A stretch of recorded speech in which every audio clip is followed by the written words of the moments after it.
All right. Good to go? I think so. I'm going to pull it up on YouTube, but I think it's rolling. It says that it's live. Oh, yeah. Oh, yeah. Good call. I'll pull it up too. Make sure we can talk to all these fine folks. That's right. Yep, we're up. Okay, sweet. Okay. Ready to do this thing? Yeah, I'm seeing if anybody's on right now. Because it doesn't really matter. All right, cool. Yeah. We're good to go. Sweet. All right. Your channel. Yeah, we're live. We are indeed live. Okay. You guys ready? Yep. Go ahead. All right. Welcome to episode 36 of Galaxy of Beeros. I am Brick Hardmeat. And I am Darth Darkett, and co-hosting with us today is the one and only Battle Frontline. On today's show, we will discuss our GAC success. Or failures if you're me. We'll dig into Padme Galactic Republic teams so we know how to use them better on both of our accounts. And in order to do that, we're going to be sharing my strategy with the Galactic Republic teams. Ooh. And we continue our Star Wars video content review of the first season of the Clone Wars series. But before we do any of that, we need to jump into the Cantina. Cue Cantina music, which we don't play on the live stream because we don't know how to without blasting your ears out. All right. Today in the Cantina, we are featuring Black Rocks Brewery. I picked out Black Rocks because we got BFL here, and he's normally up in Hoth, and this brewery is also from Hoth, which is the Upper Peninsula of Michigan. We just romantically referred to it as Hoth. Yes. I hold it in front of me. So our first one that we're doing is 51K IPA by Black Rocks. This is one of my favorites. It's probably one of the best IPAs out there in like the traditional distribution centers or whatever in Michigan. I think they are in Ohio, maybe too. Not quite sure there. But it's one that you can definitely get up there in the UP, and they have it all over the Lower Peninsula as well. Since I just bought this today at the beer store, I am not going to drink this out of the can because you never know what kind of contamination we're getting into these days. So I'm going to pour this guy into a glass, give her a look, give her a drink, and then we'll see how Brick likes it too. Did you bring yours down? I sure I did. think he's going to get it. I'm back. I'm here. Whew. I said not to drink it out of the can, and I almost did because it was like foaming, but I'm just going to let it go and drip on the floor. It's fine. I wiped this bad boy down, so I'm good to go. I'm going to enjoy my clean water bottle. Yeah, that's right. BFL is not of age. We do not condone underage drinking here at the Galaxy of Beeros podcast. Only a licensed professional. Right. I got myself all covered in beer just now. I spilled a lot of that on myself, so that's awesome.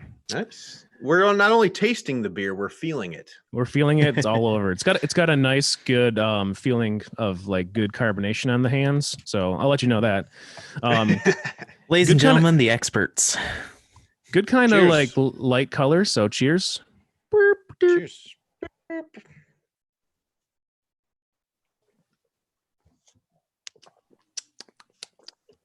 Ooh.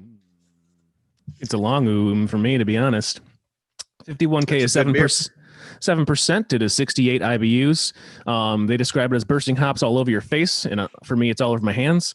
Our American IPA is full of earthy grapefruit, apricot, piney hop flavors and aromas with a nice balance yet dry finish. And in case you're wondering on food pairings, Brick. Yeah, of course. Pasties and ketchup is there pairs well with for food pairings. Pasties and ketchup. That is the only thing that you can put on a pasty. And a pasty is basically like a meat pie. It's got like potatoes sometimes in there, sometimes carrots, depending on the style. But the only thing that you're supposed to put on it is ketchup. What are you going to rate this beer? Yeah, I'll go 5-star. Solid 5-star. 5-star? I go 6-star with Omega. 6-star and Omegas for me. This is one of my favorites. I get this one a lot.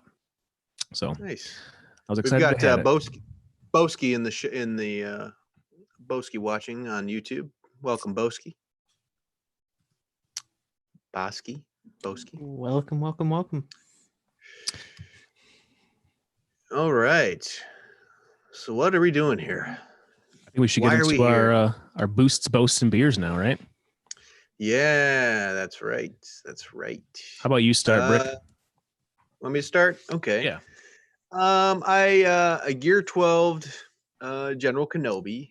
Nice. So yeah, Padme team's coming together. He's now at the time of this recording, Gear 12 plus 5. So just need those damn injector handles and Chirotechs. Nailed it. Woo! Gotta have those Chirotechs. Not those Cryotechs. Cryotechs aren't real. I'm full of Cryotechs. It's the Chirotechs. But yeah, so got him up to Gear 12. GAC was a lot of fun. I ended up winning my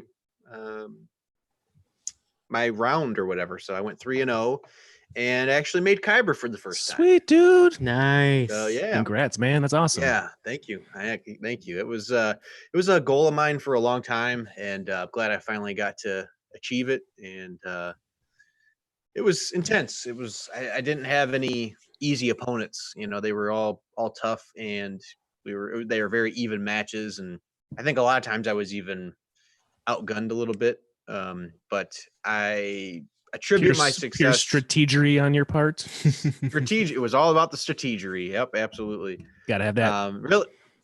Really, it was I think the source of me winning was I was scouting my opponents. Been doing that consistently, seeing what they've been placing on defense and saving for offense, and then I really built my my strategies every round around what they do. And fortunately, none of them changed up what they do. So it was just it was not easy, but it's a lot easier to win when you pretty much know what the enemy forces are laying down on defense and saying for offense. So right.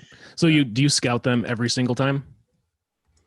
yeah, this latest batch of 3 I did every time. Yeah. Before I would just kind of look at their profile in game and then just kind of think, okay, yeah, they've got this. Might have to worry about this squad. They have a pretty good Night Sister team or whatever. But I actually did like full on homework in this most recent round of GAC, and I look at their last 3 rounds, what they put on offense or what they saved for offense, what they put on defense, and the outcomes of what happened. And I actually predicted the last 2 rounds. I predicted their defense exactly. I didn't know what they were going to set, but just based off of their prior rounds, I was able to predict it perfectly. Yeah. Which I guess I'm in what is it? Group 3. What do they call it? Division 3. Division 3. There we go. Yeah. Yeah, Division 3, and I guess I don't know. In my experience, not many people have changed up their strategies, defensive strategies. So I'm going to exploit that because that's part of GAC. Is you need every advantage you can get to get the best results, I think. Yeah, absolutely. I really need to start using .gg more because it's not working out for me very well right now. So we'll talk about that. No, you're struggling a little bit. I'm struggling hard. We'll get you in the Kyber Club. Darth hard struggle. I feel like I got good stuff, but I don't use it right. So I believe it can be mods. It can be what you're saving for offense and defense. I mean, I flat out would have lost my last round if I didn't put my Darth Revan on defense. Like it boiled down to that. That was the sole reason I won. Had I done it any other way, it wouldn't have panned out for me. So, and you change your defense up depending on what you think they're going to do, right? That's kind of how you use yours. Yeah, I have a rough structure of what I want to do every time. I typically I try to split up my roster about 50%, maybe 60% more on offense and 40% on defense. Yeah. But I try to be generally split it. I want to give my opponents a pretty difficult time. But recently, though, I've been looking at what my opponents are doing, and everybody's just been going super offensive. They've been saving all of their meta teams for offense, and then just having pretty mediocre defenses overall. Right. So, right. so I adjust accordingly. My opponent, in the last round, I basically set up my defense to where they had to be perfect, and they were not perfect.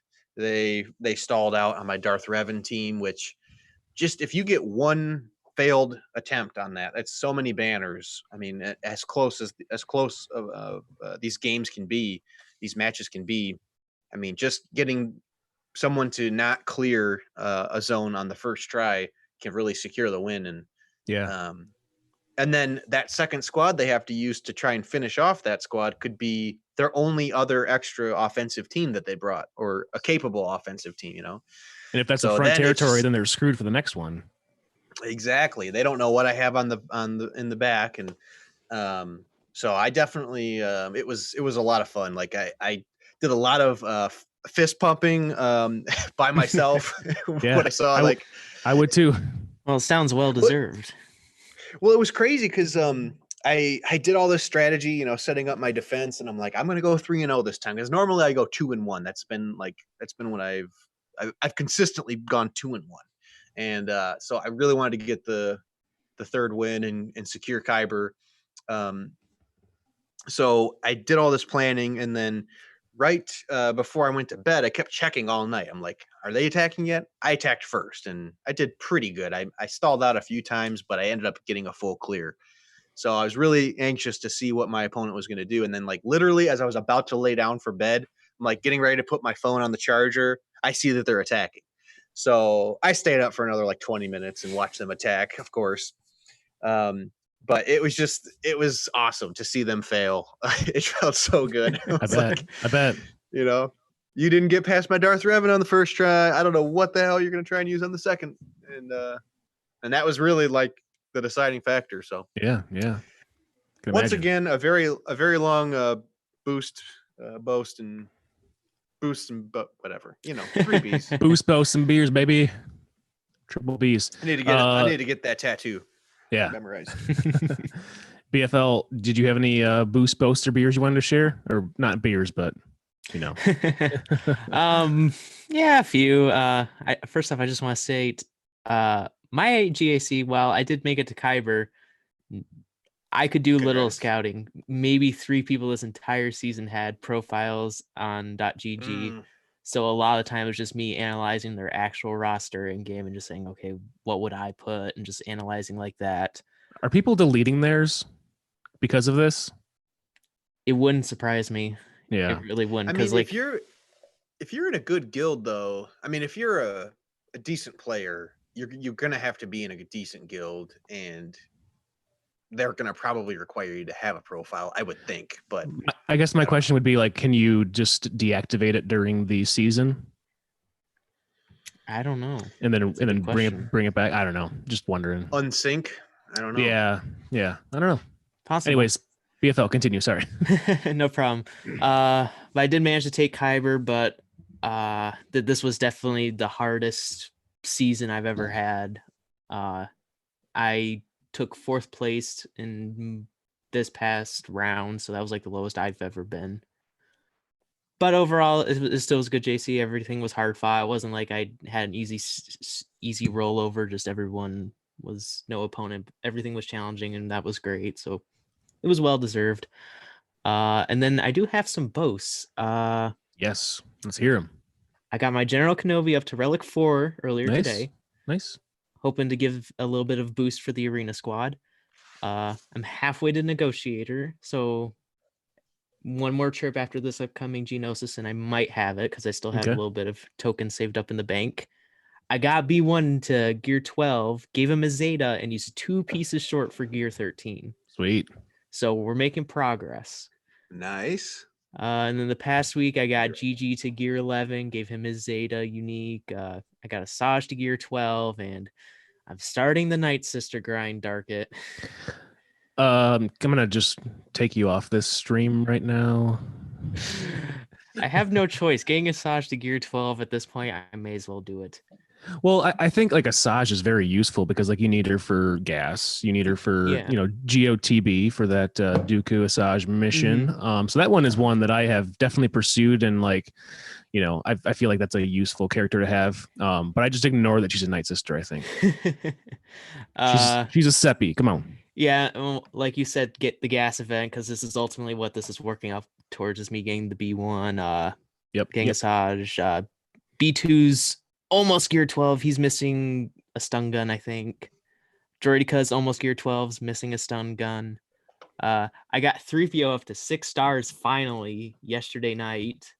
About damn time, man. Oh, That was a long struggle, and it's gonna those be a mods, longer, man. You gotta get those mods. Yeah, it's gonna be a longer struggle to get the 7 stars. So we're gonna hope and pray it's not too long. I found 5 like not too bad, and then 6 I was like, God damn, what's 7 gonna be like? And then there was quite a bit of work I had to do remodding when I was between 6 and 7. So yeah, but that was like my sole focus for a while. So yeah, it's gonna become my sole focus as soon as I get all the droids to gear 12. I'm just gonna flat out focus on it if I don't have them at that time. yeah. But also we won probably this territory as well. But we won the territory before this one. So I got my 30th win in Territory Wars. So that was a crowning achievement for me. Yep. Sweet. And so that wraps up all my boasts. So you're going for gas? Yeah, I'm going for gas. You think you're going to get them next time around? It's going to be close. It's going to be close just because his starfighter's only at 62 shards out of 100. So the farm's being a bit annoying. I haven't gotten any drops for the past 2 days, even though I've refreshed the node. So it's been a little annoying. By my calculations, and Darth could help me out, May 14th is theoretically when he's supposed to be back. Yeah. That seems late to me. I don't think so. I think that's like a 3-monther, right? Yeah. Yeah, get the calendar. Yeah, we'll see. At it. Makes sense. As long as it's towards the end of April, I should be fine. I'm not gonna have the ships. I'm not gonna have the ships ready, so I'll have to wait till the next one. I'm gonna have the ships ready. My main concern is just gonna be the separatist part, because that's the part that everyone seems to struggle with. Yeah. Because my Padme team's already geared up, so I'm not worried about that part. And then ships, I hear, are the less difficult part because there's not many Galactic Republic ships, so they kind of made that part a little easier. So it's just gonna come down. What are you taking your droids up to? Just to 12? Yeah, I'm taking them up to 12. I'm trying to get the B1 up to the lowest I saw someone get gas was Relic 5 on their B1. So I'm gonna try and shoot for that. Yeah, it seems about right. Mine's 4, I think, but it needs to go up a little bit. Yeah, so I'm gonna see if I can't get away with 5s, but I have no problem getting them up to 7 if that's the case. It's just gonna be a matter of can I do it in time. Nice. Definitely not a bad character to have up to even 7, so that's it's really not. After upgrading him today, I just put up one of the Cantina battles, one of the harder ones. I don't remember which one it was. And the damage difference was extremely noticeable, and so I'm really excited to have that in my arsenal for next GAC as well. Yeah. But yeah, that's what I've been up to. Sweet. Nice. All right. So, all this talk. I haven't done mine yet. Got you guys sustenance. No, we're gonna go to the next. We're gonna go to the next. We're skipping you, Dark. We don't care about you. That's fine. Gotcha. I put 10 minutes of prep work into this. Come on. All right. No, how was your week? I'll do mine kind of quick though.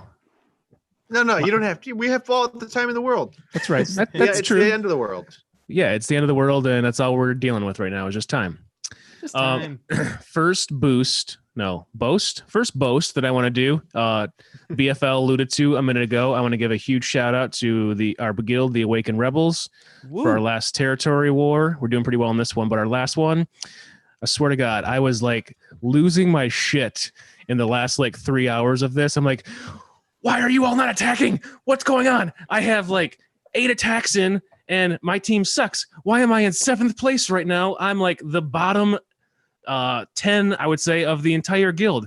Get your shit together and let's win this one. And I kind of overreacted. I was like, I need to step away for a minute. I stepped away for about a half an hour. I came back and I was like, okay, we're doing okay. We're doing all right. And then I want to give a big shout out to Silent Sam for helping us break through one of the hard teams in the back that we weren't ready for. There was a big first order team. So he finished that guy off. And then in the last 10 minutes, seriously, like the last 10 minutes of the attack phase, we broke through, took the lead, and then we took probably 80% of their back territory down. And we ended up winning without taking in any of the back territories, which is like something you hardly ever see. You never see a win unless the other guild takes a shit. You never see a win where like all of the back territories are still intact because those are worth double banners. So I thought that was huge. So shout out to my Awakened Rebels. That was awesome. And today we're doing good too. We blew through, I would say 75 to 80% of their map already. And it was like the first 6 hours of the war. So that's something we don't usually do. So I like to see that. Yeah, we're doing pretty well. Yeah. I only had one failed battle, and it was really like there was like an unfinished fleet. And I was like, yeah, I'll take my endurance fleet up against it. And then it didn't go well. I just backed out. But every other one I was pretty good with. So well, you saw the excitement for the last Rebel fleet, right? Yeah. Yes. That was crazy. We finished that after 8 attempts. It's crazy. Yeah. We were just like basically out of gas at that point, didn't have much left. We were just throwing the whole kitchen sink at it. Yeah. I do think saving more for offense than we usually do is ideal because like our defense was strong, but it didn't hold up. Like it didn't get a ton of holds. So you might as well just like go with something that can get like 1 or 2 holds and just like get more offense out of your inventory. So yeah, I think it's cool. And it's more fun too to have on the offense. You set your good squads on defense. It's like, all right, that's like, I've worked so hard for this squad and then I'm not even being able to use it. So yeah. All right, into my boosts. Big thing that I've been doing the last month, and you guys have heard about it, is my Malevolence fleet. My Malevolence fleet is up off the ground. It's my primary fleet now. And it's we are out of time. I'm sorry, man. We have to go to the next. Oh, thanks. Podcat. Podcat in the house. Woo! Say hi to the peoples. That is one fat pussy right there. Oops. Dropping the heartbeat. Hey, this is a G-rated show. Is it? It's not. No. We drink beer on this. My Good face news is right. we've only got 4 listeners, so like almost no one heard it. Fine. Right. That's if you can cuss in the woods too, nobody cares. It's great. All right, back to my fleet. My fleet is only like 275,000 power, but it's able to get up to the top 5 in my arena, so I'm pretty happy. It's actually a lot of fun playing with this fleet. It takes a long time in the arena battles, though. Where usually like my MILF squad, when it was like kicking and like that was like the meta fleet to have. That one would be done in 2.5 minutes. These ones are like full 4-minute battles because it takes a while for me to get to the ion cannon, but it's still kind of cool, like playing around and like learning the stuff. And the way that I've like made my my fleet work is I'm not using Houndstooth at all. I figured that was like not really a good use of that ship, so I pulled Houndstooth out, and now I basically have 2 like really good fleets. I have the MILF fleet as it was my like arena fleet for a long time, and now I've got my Malevolence fleet. So none of them there's no overlapping ships. I have 2 that I can use in PvP, so I'm pretty happy with that. Yeah, so that's awesome.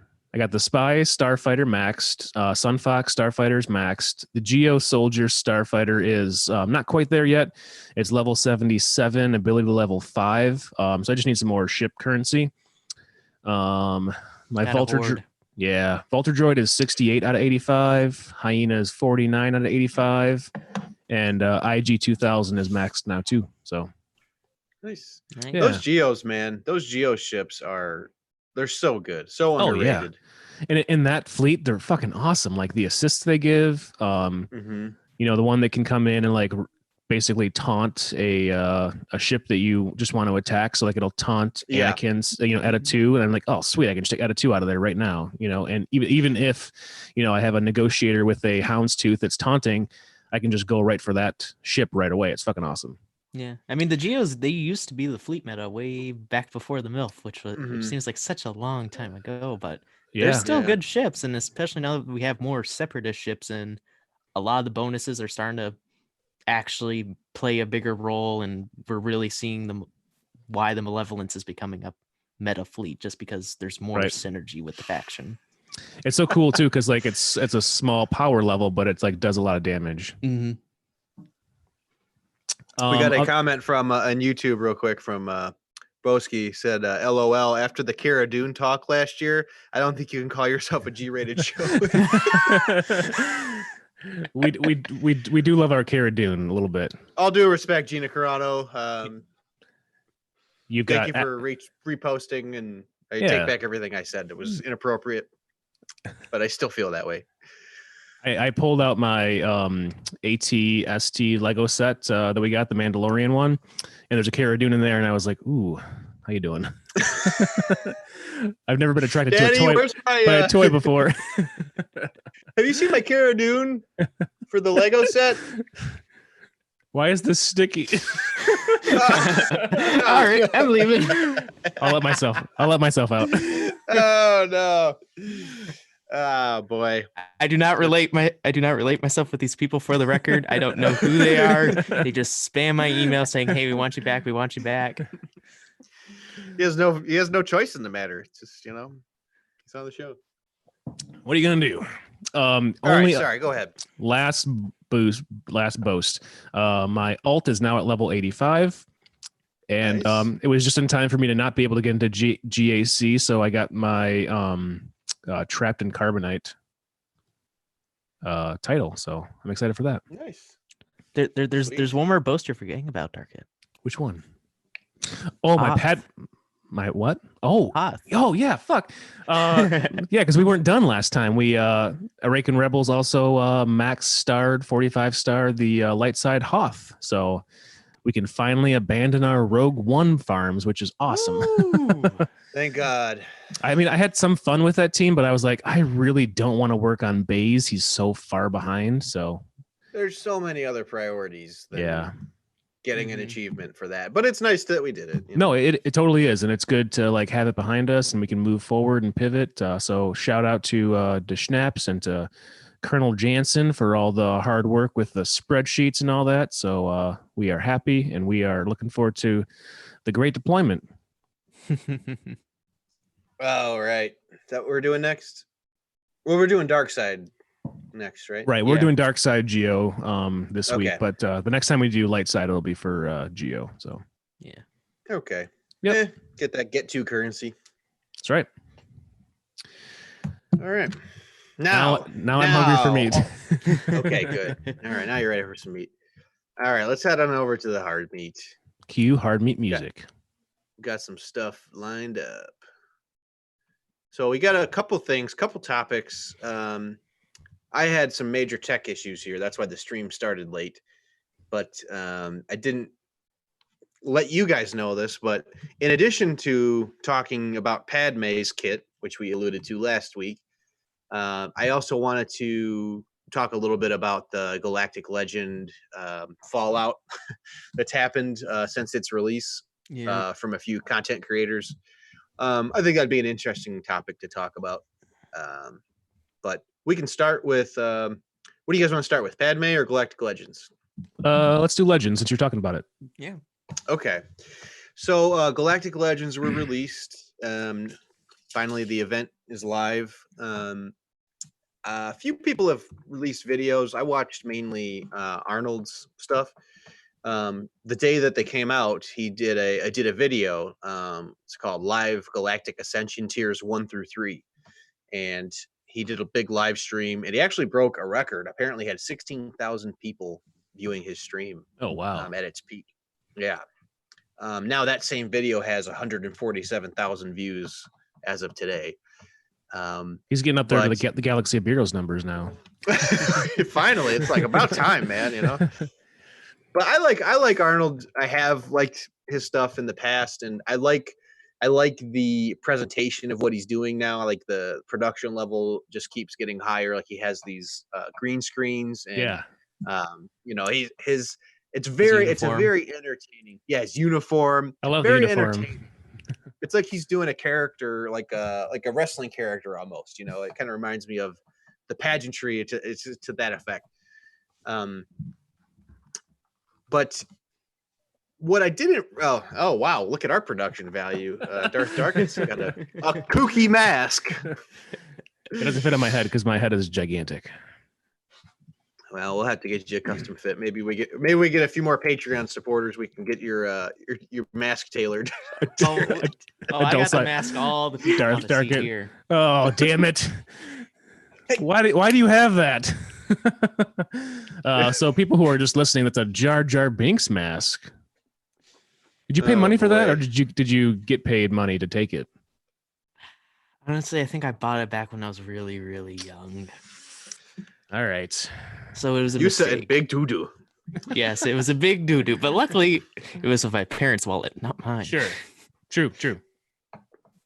Yeah, so you heard me yelling a second ago. That's because my cat was scratching on the bar, which they're not supposed to do. Anyway, so he did this video and he played through the first few tiers. And they were about what you would expect, you know, nothing too crazy. You're using first order. He started with Galactic Legend or Supreme Leader Kylo Ren first. He's using, the first order faction to beat up on some resistance folks. Seemed pretty simple. He kind of blew through the first two tiers, no problem. And then the third tier is when the rage started to kind of boil out of Arnold. It was pretty quick. Like, he was very upset because the third tier is pretty much all RNG dependent. It turns into like a paper, rock, scissors. The duel is what it is. It's Kylo Ren against Rey in a duel, which is sort of like paper, rock, scissors. You don't know what Rey is doing, what attack she's using, or parry or defensive ability, and you obviously know what you're going to do. And in each attack fuels another one, or may make what your opponent did nullify their move. Mm-hmm. So anyway, he just kind of frustrated. It frustrated him because he kept saying, like, 4 months for paper, rock, scissors. He started this rhetoric quickly. It seemed a little pre-rehearsed to me, like a little pre-planned in a way to me, like just towards CG, which, I mean, full disclosure, like we try to tell it like it is here on our show. We don't really care if CG listens to our show or wants to come on it, or, we're not trying to appease them. And there's other shows that do that, whatever, that's fine. I mean, but that's really not what we're doing. We enjoy the game. We like talking about it. And that's pretty much it, and we're going to be honest about it. We're not going to not give you our real take on it. But sometimes the negativity from a lot of the content creators for this game, it's a little aggravating, and it seems sort of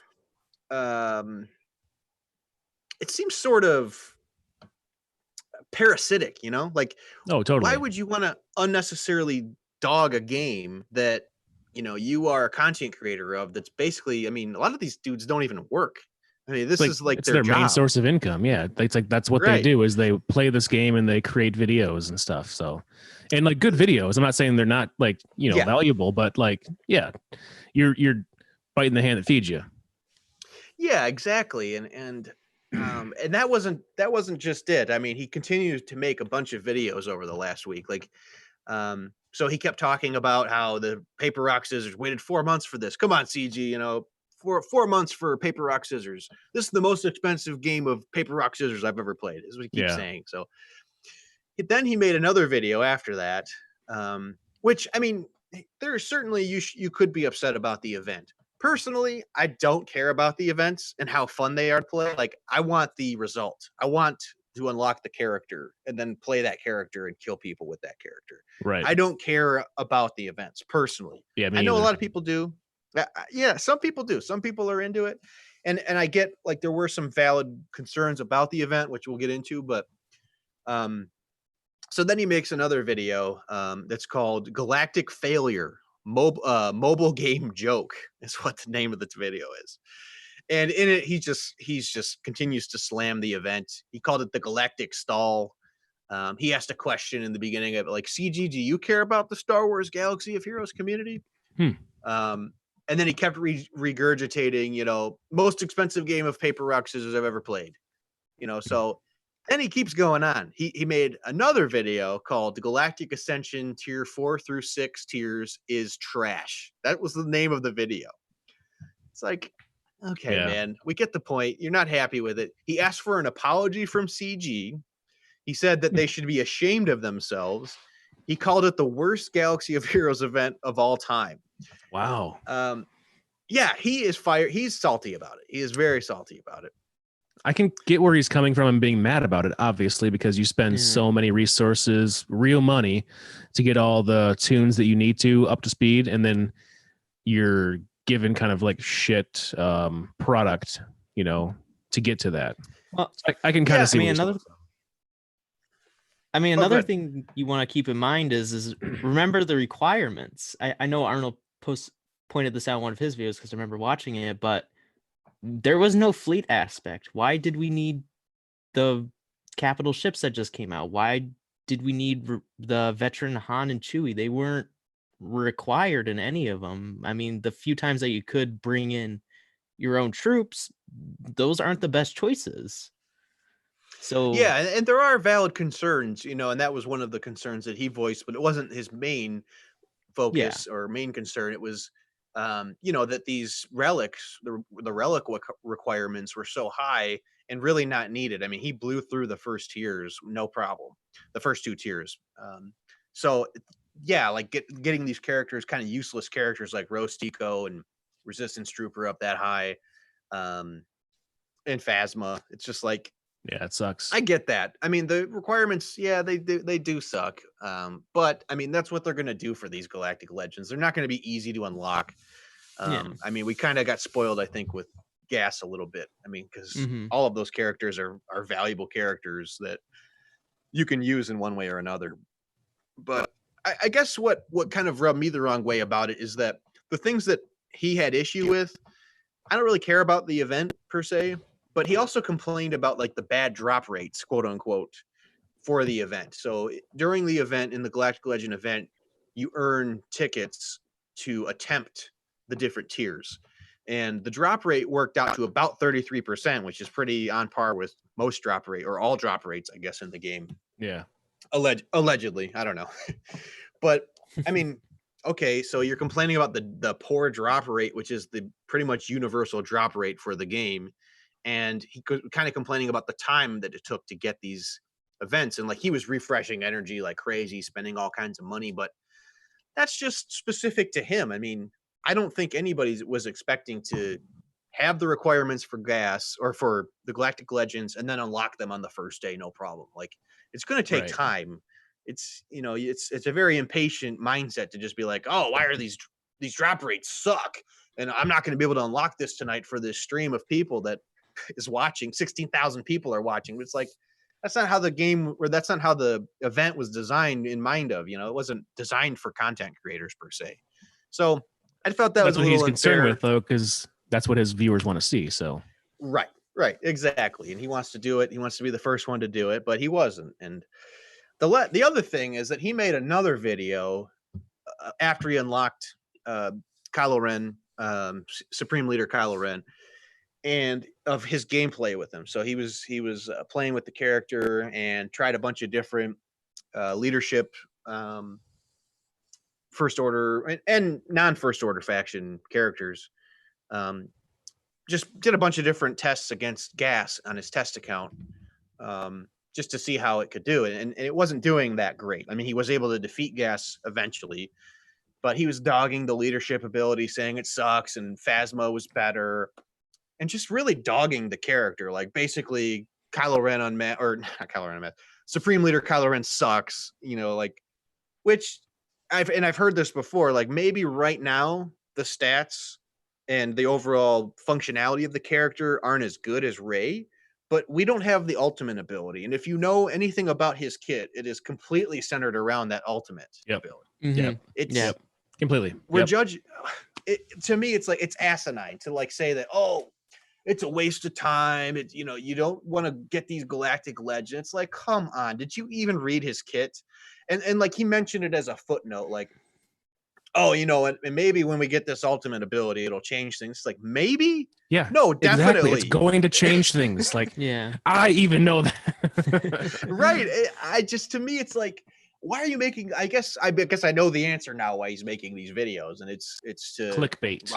clickbait, exactly, and rile up the community. And I mean, he is an entertainer. He brands himself as that, but I just found it a little disheartening. I mean, I think you could kind of go the other way with it. It just seems like he's very salty at CG, and this seemed very clickbaity to me, which is disappointing because I kind of thought that thought he was capable or creating content that was a little more honest, personally. Yeah, more objective. Yeah, more It objective usually is. too, Like, usually he's got like some of the best stuff out there. So Yeah, absolutely. I just don't get all of the hate. I mean, there's enough hate on there for CG and this game for whatever reason. And there are valid concerns. I mean, I'm not a CG fanboy. I'm not CG Brick Army. I don't care. I don't care what people say about the game. I mean, there are valid concerns, but just call it evenly both ways. I mean, you're judging a character that's be like judging characters without their Zeta abilities and being like, oh, this character sucks.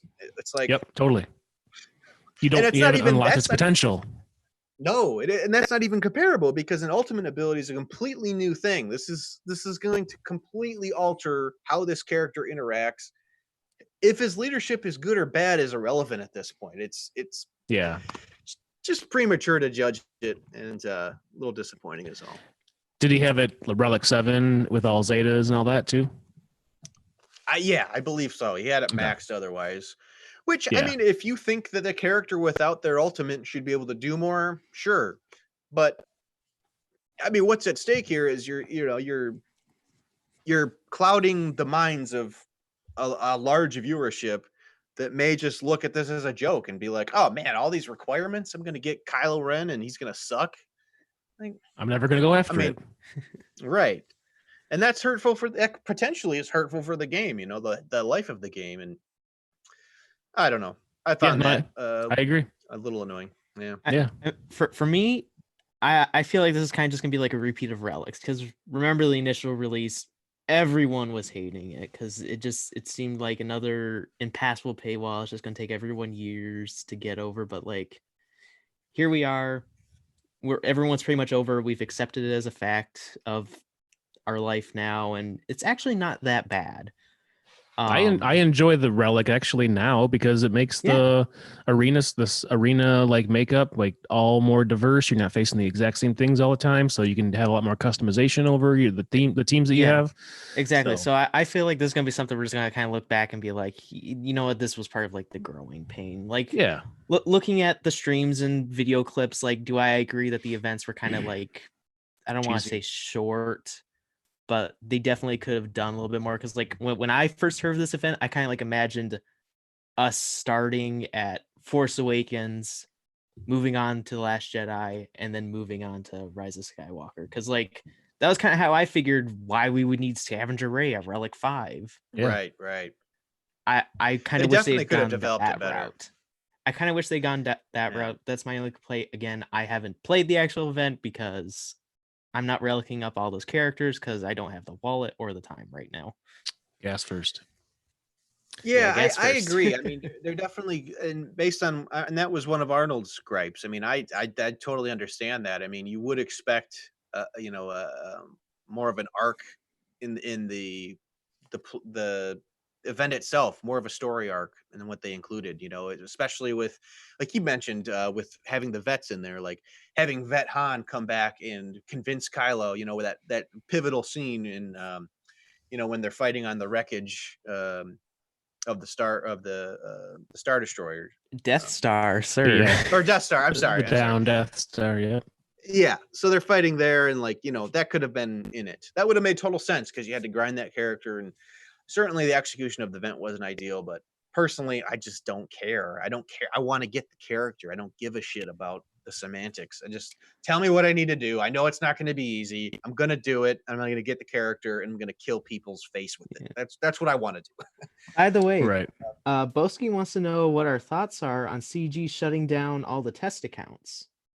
I don't Yeah, see I what saw they're that. getting Was- out of that. Like, what are they getting out of that? Like, don't you want people to like give you feedback on your content before everybody can like get to that point? It doesn't make sense to me. I think it's kind of stupid. Same thing with like when they got Yeah. rid of game changers. Like, why? What are you doing this for? Like, you're just distancing yourself from the feedback that you need to make this game better. It's stupid. Yeah, I mean, I personally kind of feel like what kind of set this off was they were just kind of like tired of like Arnold, mobile gamer, Cubs fan, everyone having the test accounts, being able to unlock the characters, and then immediately start saying, oh, they're bad, or like they're really touchy, you should really hold off on buying them right now, because CG's probably viewing that as that's hurting their bottom line because it's discouraging players from spending the money. So I'm wondering, is this just CG kind of saying we need to try and control this? Because let's not forget, what was it, like last year or whatever, where Arnold and Mobile Gamer made a video and then CG threatened legal action, and they're like, that's not how legal action works.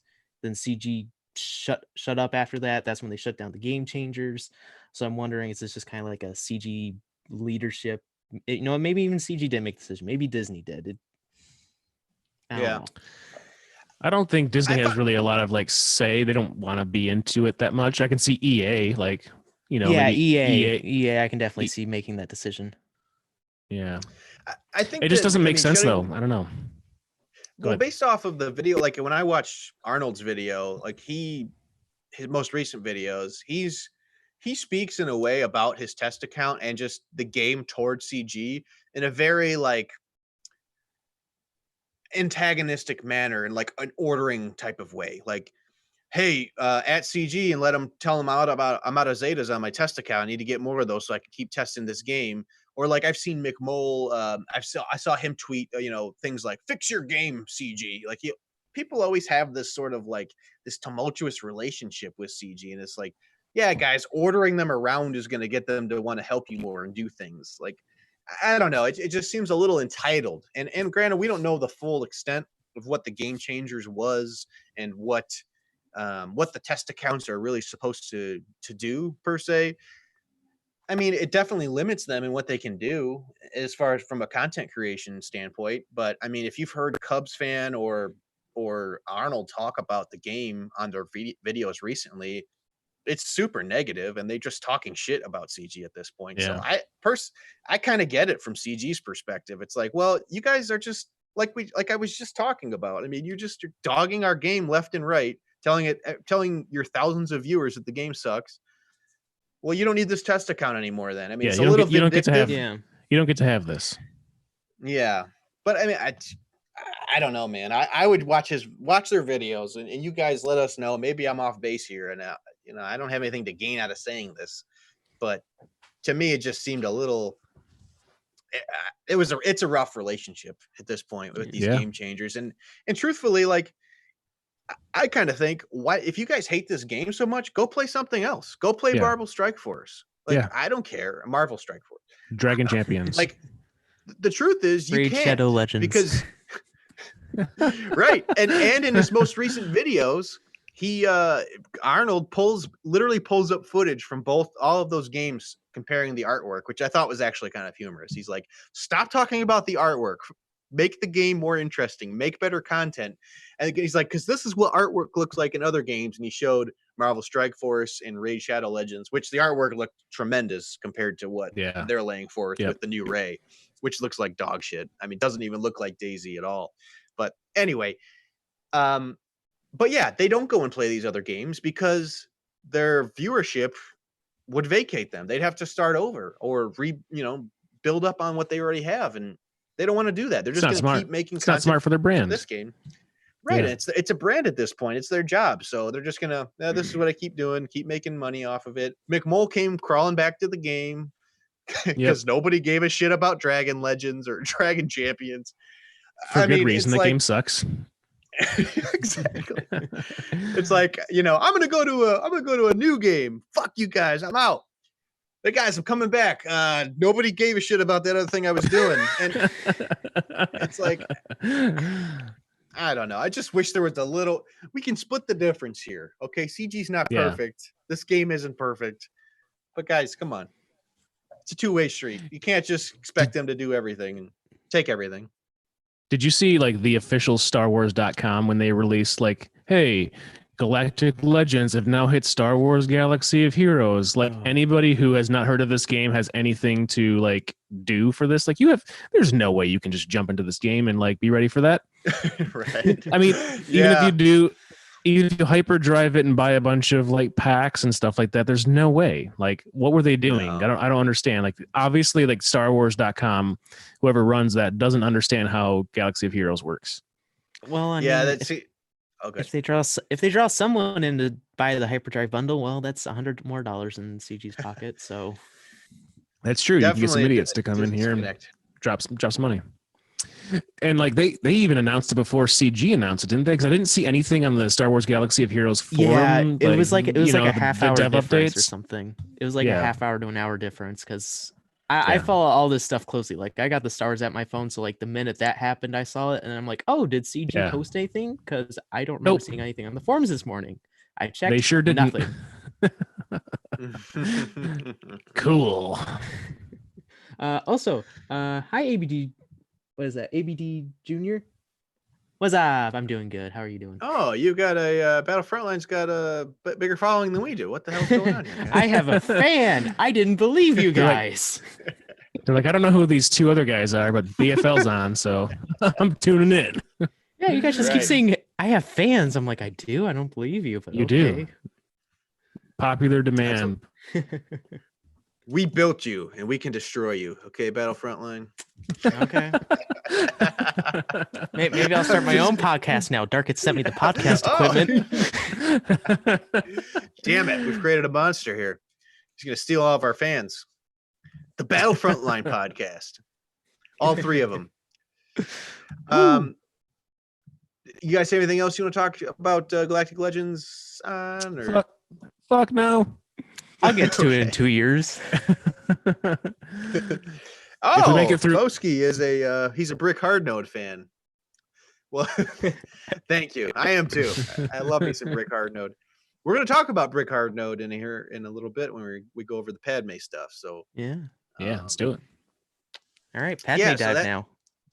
yeah, so we kind of came up with the idea that we want to take some pivotal characters in this game and just kind of dive into their kits, do a refresher course, or just maybe make people aware who don't have these characters on their radar about how they work, the mechanics that make them what they are.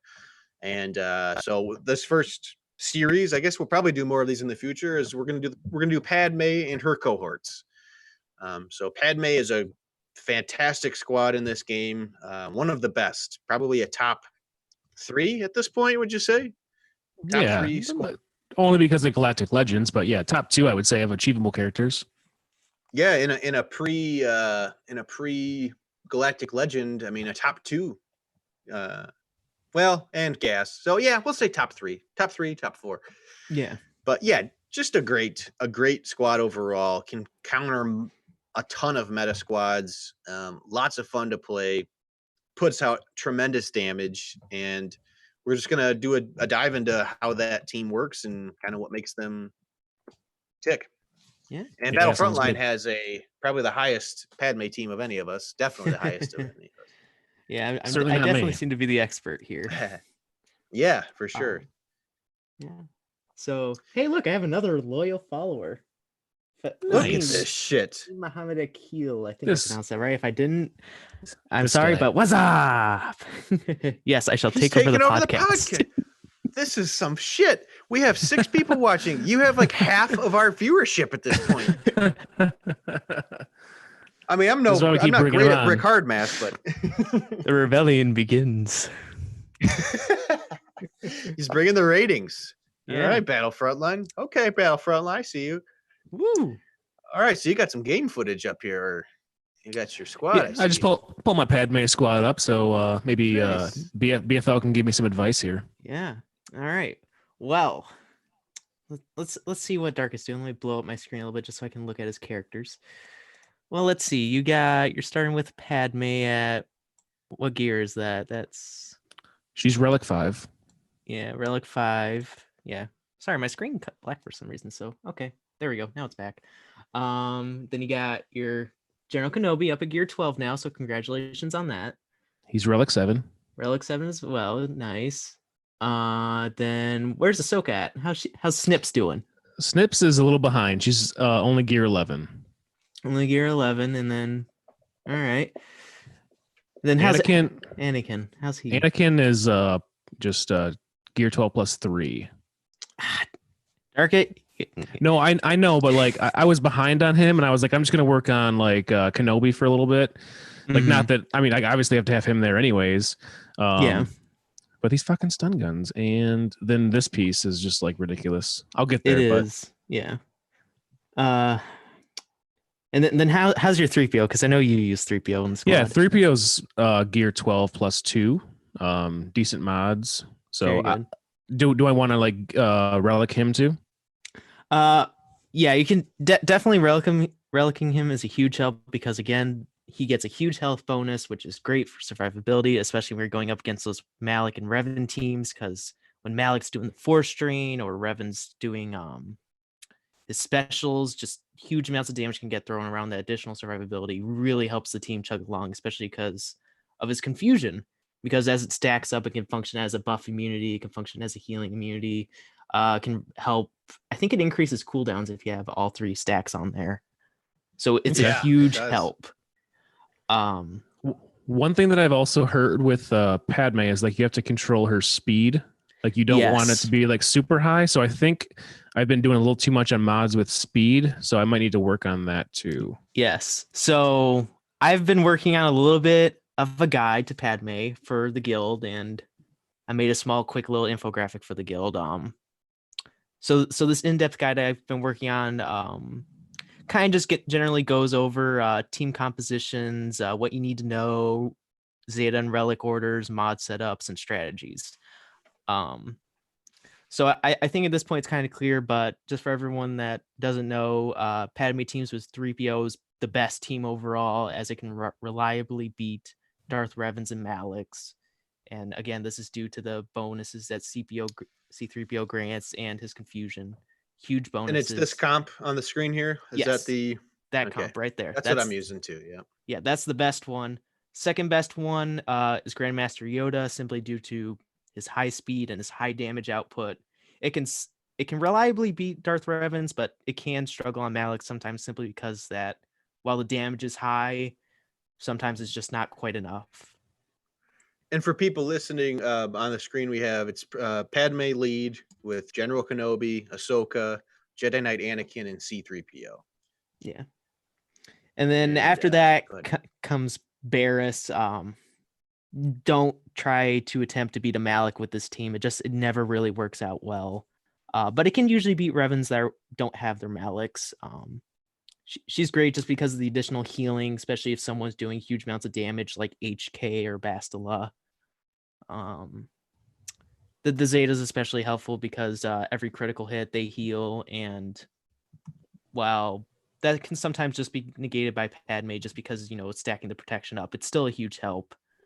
And then the fact that her speed's a little slower allows her to stack up the protection up, which stacks up the courage, allowing a huge blast. So mine is too fast, is what you're saying. Yeah, yours is definitely too fast because next thing I'm going to go over here is turn order. What you really, really, really want is you want Padme to go first, but you want her to go after Malik, after Revan, and after Bastila. You want her to ideally let the Sith Empire team all get a turnout, just because that way it stacks the debuffs, and then that way you are actually able to pull off Padme's cleanse, which creates more protection up. And then the minute someone takes a turn, they generate courage. And for every 5 stacks of courage, you do what? 20% of the target's health. I have it 40%. I have it up. I have it pulled up here. So the way her kit works, it's really all centered around courage. Unwavering courage is the name of her leadership ability. I'll just read the text here real quick for context. So this is a great leadership ability. It's a Zeta. Light side allies have plus 50% max health, and while they have protection up, they resist all debuffs and can't be critically hit. So that right there is a mic drop itself. And that's not even getting into courage. So at the start of their turn, Galactic Republic allies dispel protection up buffs on themselves and gain 1 stack of courage. For each 5% protection up dispelled this way, courage can't be copied, dispelled, or prevented. That was the end of a sentence, and I talked like it was speaking like it was a comma, whatever. Okay, so courage. What is courage? Courage. When damaging the target enemy with an ability, for each 5 stacks of courage, dispel 5 stacks and deal bonus damage equal to 40% of the target's max health, which is huge. 40%. And this applies to anything. This applies to raid bosses as well, which just in my limited experience, I know the people are just dying to hear about my alt brick hard node. So I'll just give them a little taste. I've heard Brick Hard Node is a big fan favorite. I just learned this. So yeah, Brick Hard Node by alt. I'm working on a Padme squad. That's one of my primary focuses at this point. And already it's a crappy squad. It's not anything tremendous. It's like they're probably 60,000 GP. But the things that I can do with this squad already this early in the game, it's great. Like I was in the Sith Triumvirate raid. It's just the 6-star. That's all that the guild I'm in is doing at this point. Just in that, I did 1.5 million damage in P1. In P1. And awesome. When we were doing it prior, like when I had all my, on my brick hard meat, my main, I had Empire squads, I had full Phoenix, bounty hunters. Those were like my heavy hitters, and these were all like gear 12 characters mostly. I could never put up damage like that ever, especially in P1. Just on like an average hit when courage was built up, I was doing 56,000 damage 3 times against Nihilus, which is just crazy. These are crappy characters. These are like gear 8 characters, because the reason being what supersedes anything is that this is 40% of the target's max health. That doesn't take into account your gear, your stats. That's just a flat mechanic of courage, of how it works. Mm-hmm. So that's really amazing. I mean, and that applies as well once you finally do get a relic team, or even just gear 12, you can do work with Padme against the meta teams we've described, Jedi Knight Revan, Darth Revan. I mean, who else can you take out with your Padme squad, Battlefront line? Let's see. Geos, they're pretty much almost a hard counter, I would say, to Geo, simply because Geos are always attacking out of turn. So you get the protection up bonus, and if you got the Zeta on, it's a 40% protection up, which makes literally like they can't do damage against you at that point. The minute someone is called out of turn, they can't do any damage. And then with that protection up, none of their debuffs are going to stick. So Poggle can't ability block anyone. And so they're just wasting all their time going after Kenobi, because usually his taunt will trigger if protection up is dispelled, which is something I think Sunfact does. So if any protection up's dispelled, boom, Kenobi's taunting. It just turns into this endless loop where they can't do anything. And so and Night Sisters work the same way too against Padme. Yeah, Night Sisters are the exact same way, because Padme heals them, Plague's gone, steamroll them.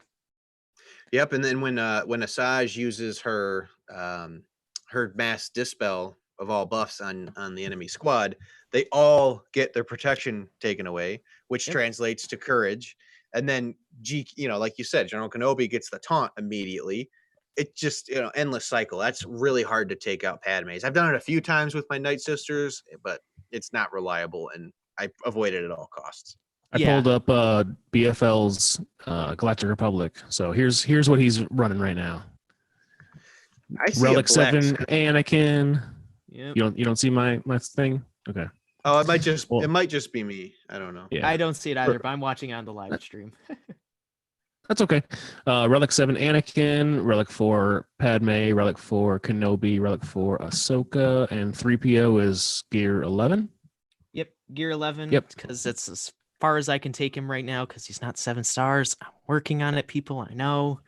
But that works in PvP well. I mean, as long Oh I yeah, mean, you don't. yeah. so. I use 3PO in Arena simply because my Grandmaster Yoda, he's not relicked, so really he's no better than 3PO simply because he's not doing enough damage against Revans and Maliks. At least with 3PO, I'm getting his defense what is it? The defense penetration bonus, because he grants that to Republic allies, which is huge against Sith Empire teams. And then again, the confusion. It is such a huge part of being able to counter Malik. So I just use them anyways, and it's a great way, especially if you don't really have the resources to start investing heavily in Yoda or someone. It's a nice way to start trying to control things, even if you don't have the gear or the relics. Now, what's a good replacement? Let's say if you don't have 3PO, because that's the one that's probably the hardest farm, I guess, outside of the Padme. Yeah, what would you replace 3PO with? So for me, the next person I would try and replace 3PO with is Grandmaster Yoda, because again, the speed, the damage, he's just generally all around really good character, and a lot of people have him geared and leveled up simply because back when he was dominant with Revan. Then after that, I would kind of just recommend Barriss, and then after that point, pretty much any character you throw in will help. R2's kind of gonna be a waste because Padme blocks a lot of you don't want debuffs. That. So one of his Zetas is useless at that point. He just doesn't do a lot of damage. And I've heard Shock T's decent. Shock T's decent simply because on her basic she'll dispel buffs, which is helpful. I mean, especially because Malik will taunt, Sith Trooper will taunt, and the few people that throw in the Brute Alpha, they get the Genosian Brute who taunts. So just having that additional buff dispel is a huge help. Yeah, and she can she's Galactic Republic, so she's going to gain, all the benefits that anyone else would. So she's going to get huge stacks of courage, and that's the beauty of the stacks of courage, is that it doesn't, Shock T is not some like world eater, she's but you get a bunch of stacks of courage on just about anybody, and they hit like a Mack truck. So yeah, I mean, especially because when you remember some parts of the character's kits specifically only work if every character in the team is Galactic Republic. For example, I know Ahsoka's is if the leader's Republic and the rest of the team is Republic, then she'll do the assist out of turn, which is a huge part for countering Malik and Darth Revan teams, because when Padme does the cleanse, it usually gets rid of the taunt that Malik or Sith Troopers thrown up and allows you to start focusing your fire. It's a huge, huge, very important part of any Padme team. Everyone has to be Galactic Republic or else you're missing out. Yep. Yeah, and there's tons of ways for protection to be granted with this squad. Like Padme, she gives protection up on her cleanse for each ally that is Galactic Republic, so ×4. She gives protection up when she does her basic, which again, the protection up feeds into stacks of courage. So that's really important. You want that happening a lot. And then she when an enemy attacks out of turn, she gains protection, like you said earlier. Ahsoka gives protection up on her special, 20%. Yeah, which is Anakin huge. Grants 20% as well for every critical hit he makes with his AoE. Right, that's huge. So yeah, I mean that's up to 5. If he crit a whole team, I mean 5 stacks of protection. So yeah, it's a cool team. I'm really enjoying playing it on all accounts. Yeah, because I mean, can I get quick feedback after this on my alt to see like what I should be running with Padme? Because I definitely don't have C3PO or any of the complementing things. We can take a look at your profile and I can see what I can do, Darkit. But all right, continue. I'll pull it up. Yeah. So in short, the strength of the Padme team is they're very good against debuff heavy teams and heavy counter teams. So they excel at it. They hard block just about anything.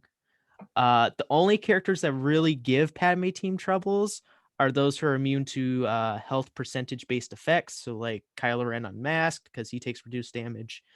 Malik, he takes reduced damage to percentage-based effects, but if you have Relic 7 Anakin, that's generally not a concern because his damage alone kind of makes up for it. Yeah. Characters who can remove or bypass the protection up can counter. Characters who can mark or focus can give Padme teams a hard time. Jedi Knight Revens have a hard time countering Padmes, but if they're lucky, they can at least focus on Jedi Knight Anakin. If they can knock him out, that usually makes the team a lot easier to beat. Interesting. Okay. So let's take a look at your profile, Dark. What do you got rocking here? Well, they're not leveled up because I don't have any currency, but I'm going Padme lead, Anakin, Ahsoka, and then I've been running Arc Trooper in 5s. That's all I got. So, all right, you're running Arc Trooper in 5s. Honestly, I would keep it with that simply because when 5s and Echo are together, 5s is doing that 100% offense bonus. So that's a huge part because that's actually an easy way to get ahead is if you mod 5s for offense at this early stage, he's going to start doing a lot of damage if he's not taunting. Okay. But 5s over, I'm sorry, like Arc Trooper over Echo though, is that okay? I mean, it depends. I mean, given the current gear levels they look like they're at, because the quality's a little blurry, so I'm kind of like judging off the purple lines here. Yeah. I would almost say I'd recommend staying with Echo just because he's got that additional dispel on his AoE, and usually at these low gear Padmes and stuff, Grievuses have a huge feast on you. They just wreck you for days. So the additional ability to have that stun on the AoE is a huge help that I found, because personally before I had 3PO unlocked, I was just experimenting with just having Echo in that 5th slot, because for some reason my arena shard had just a huge block of Grievuses. I don't know why, but they did. Yeah. And the AoE really helped because it dispelled the stealth from Magna Guard and it stunned all of them for a turn. So I was usually lucky I could get Padme to do her cunning move or whatever, the roundhouse kick, as a lot of people refer to it as. And that was usually enough to control Grievous or knock him out early, and I just kind of dissected the team from there. So I would say, yeah, stay with 5s and Echo with obviously Ahsoka and Anakin. That would be my recommendation. I mean, obviously I encourage you to explore, because I mean that's part of the thing with this team is unless you have 3PO or Grandmaster Yoda, sometimes different tunes do a better job at whatever you're trying to do. Because I know I just for the fun of it, I ran Clone Sergeant in the 5th slot just because he was slower and he had a decent amount of health. So he just kind of built up the courage, and with his unique all the way up, he got 50% Terminator per critical hit. So it was just a quick way of just having someone spam out a little bit of damage, get rid of Foresight, or just random little things that may pop up. It was fun. By no means meta, but I'd rather have my 3PO in there. But there's always fun little combinations you can do. Yeah. Sounds good. We do have a question in chat. From Trinity Campbell. I don't know if you know her. I hope I know her. Is Lumi a better healer to focus on than Jedi Consular?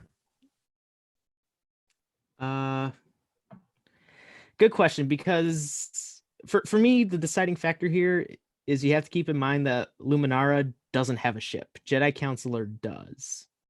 And he's really useful for early stage fleet because he grants that protection up.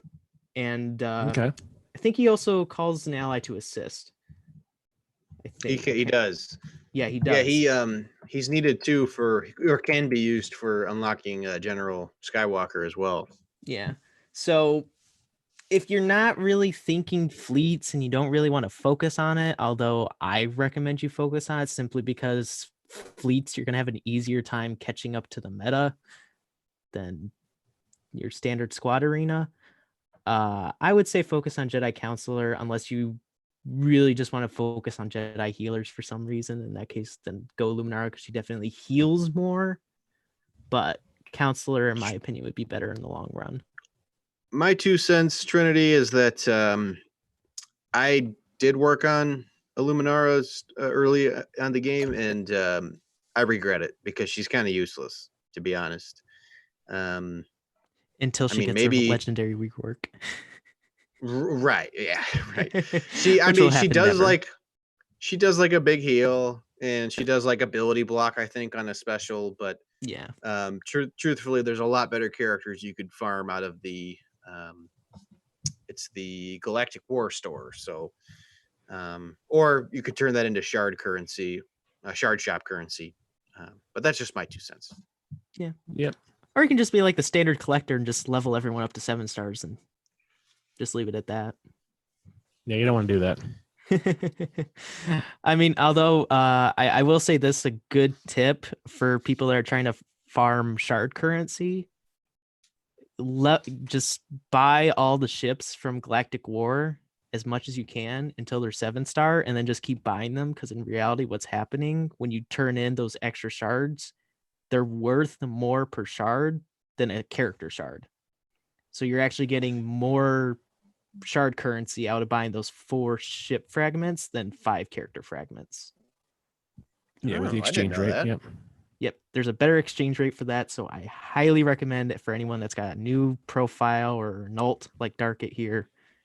Or an old veteran like myself who didn't know that. Or an old veteran because they put in those more Gear 12 finisher parts in there. So I'm frequently buying from there, especially stun guns, because they're like only 86.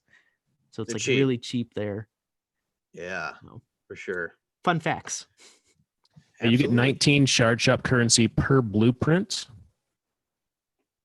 Yeah.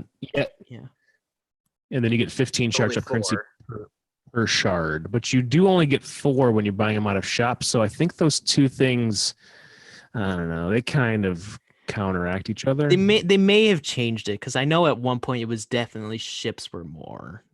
I can imagine if you're getting them changing that.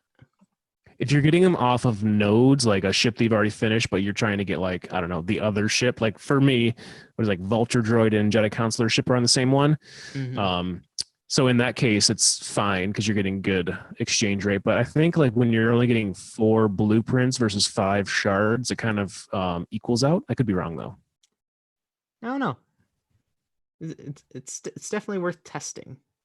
Yeah. Hey, if there's a way to get more shard shop currency, I'm all about it. Yeah. Yep. Brick, how's your beer? Let's do another one. Do it. I'm gonna go grab one. I already drank my second 51K, so now I'm on my third. Still on my first bottle of water. All right, well, Brickett is getting his beer. I'm going to talk about the one that we're opening next. It is also from Black Rocks. It is called My Kiss. A little bit of a glare there. My Kiss IPA. This is also one that is made up north in Hoth in the UP Marquette. How far is Marquette from Hancock? I guess. What is it, Hancock? Houghton. Where you guys are? I'm at Houghton. Houghton. Marquette's about 45 minutes to an hour, depending. Okay. Not too So bad. My Kiss is 7.5%, 60 IBUs. This beer is loaded with Citra, Simcoe, and Mosaic hops, 3 of my favorites. The beer pops with a bright, punchy, succulent hop profile, medium-bodied and well-stocked at 7.5%. This IPA is a crowd pleaser. I'm going to save the food pairing because I know Brick likes to hear those. I'll go over the Black Rocks brewery info real quick. In 2010 is when these kind of like guys started thinking about making Black Rocks. David and Andy, the two founders, were looking down the barrel of an economic downsizing in their industry. So the beer industry at that point wasn't doing well because it was so much saturation. So they looked at that as an opportunity instead of a problem. So they two set out to take their basement hobby, home brewing, to a new level. The dream of all home brewers to go legit, like me, and open a commercial brewery. So if you guys have $750,000 laying around that you'd like to donate to the Dom Brewery, feel free. You can throw it on Patreon. You can send me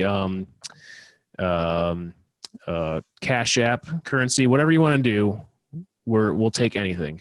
The two agreed upon a nano brewery, which is a 1-barrel brew house. They thought it would be well received, but they had no idea that the Marquette locals had such an interest in craft beers.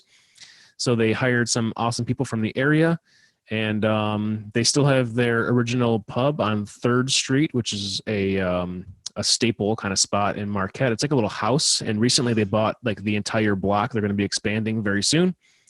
They have a 20-barrel production facility in Marquette, which is where they do all their canning. And they said the two ideas that fuel Black Rocks on a day-to-day basis is to make the best beer possible and always have fun while doing it. And these dudes definitely look like they're having fun. When you follow like their Instagram, go on their website, they have a blast doing what they're doing. So that is Black Rocks. My Kiss, Brick. You missed the rundown of the beer, but I heard it pairs well with fish sticks. I don't know if that's something you're into, but yeah, cheers. Cheers. It's not. So while they're taking the initial sip, I quickly loaded up my Galaxy of Heroes account, and I bought 4 shards of a ship. I got 76 shard tokens or points, whatever you want to call them. And then I bought 5 character shards, and I got 75. So ships are better by 1 shard currency. Okay, Yeah. Good to know. I'll do that. I'll take it. All right. So did you guys have more on Padme you want to talk about, or are we pretty much good? Let me check my notes here. I did want to go over the Zeta order because I know a lot of people argue about what's the best way to do it. For me, the best way, and this is the way I did it, first get Padme's unique, simply because that's what allows the protection up to get to 40% if someone's attacking out a turn. So that's a huge part of countering most teams that you're going to see, especially at a lower arena level, because that's usually how teams are trying to get about. They're countering like Phoenix and Geos and all those other teams. Then JK's unique. Did I say JK's? GK's. You did. Unique because when the protection up expires, he'll start taunting, which gets the rest of the focus off the team and onto him, so he can take those hits and die for the team if necessary. Then I would do Padme's leadership, because at that point, now it's going to work in conjunction with Kenobi's unique, because now he's going to taunt more. There's going to be more protection being generated. It's overall just going to fuel itself. Then I would go for Ahsoka's unique, because you really need her going after the taunting characters, because if you throw up someone special like Padme's healing one, that's a great way to get rid of the taunts, and it's just overall it's really helpful for dispelling and just doing some light damage. Yeah, she dispels on basic, so that's huge. Yeah. And then finally I would do Anakin's unique, simply because it's not groundbreaking and it doesn't happen a lot, but it's still it's still very helpful for the team, because it allows Anakin to get another hit in, try and deal more damage, and just generally be Anakin. Yeah. Wrecking shit. Yeah. And with that being said, it should go without saying that you really want Anakin to get to Relic 7 as fast as possible, because it gives him a huge damage boost and a huge health boost, which the health boost, as you know, health affects protection up, if you didn't know that already. So more health equals more protection up. So it's a really good bonus. And then I would say focus on Kenobi, simply because with his taunting, he's going to be taking a lot of hits. He's going to be getting drained from Malik a lot. So he really needs that. And then I would do Padme, just because she needs the health in order to survive, especially if Kenobi goes down. And then Ahsoka would be the last one because her damage output doesn't get too crazy. I mean, it's great, but it's not like Anakin level crazy. And then again, more health is always nice, especially when you're dealing with Sith Empire teams. So Okay. there's that. And then you just got to keep in mind the turn order. You really want Padme to go after any debuff heavy team.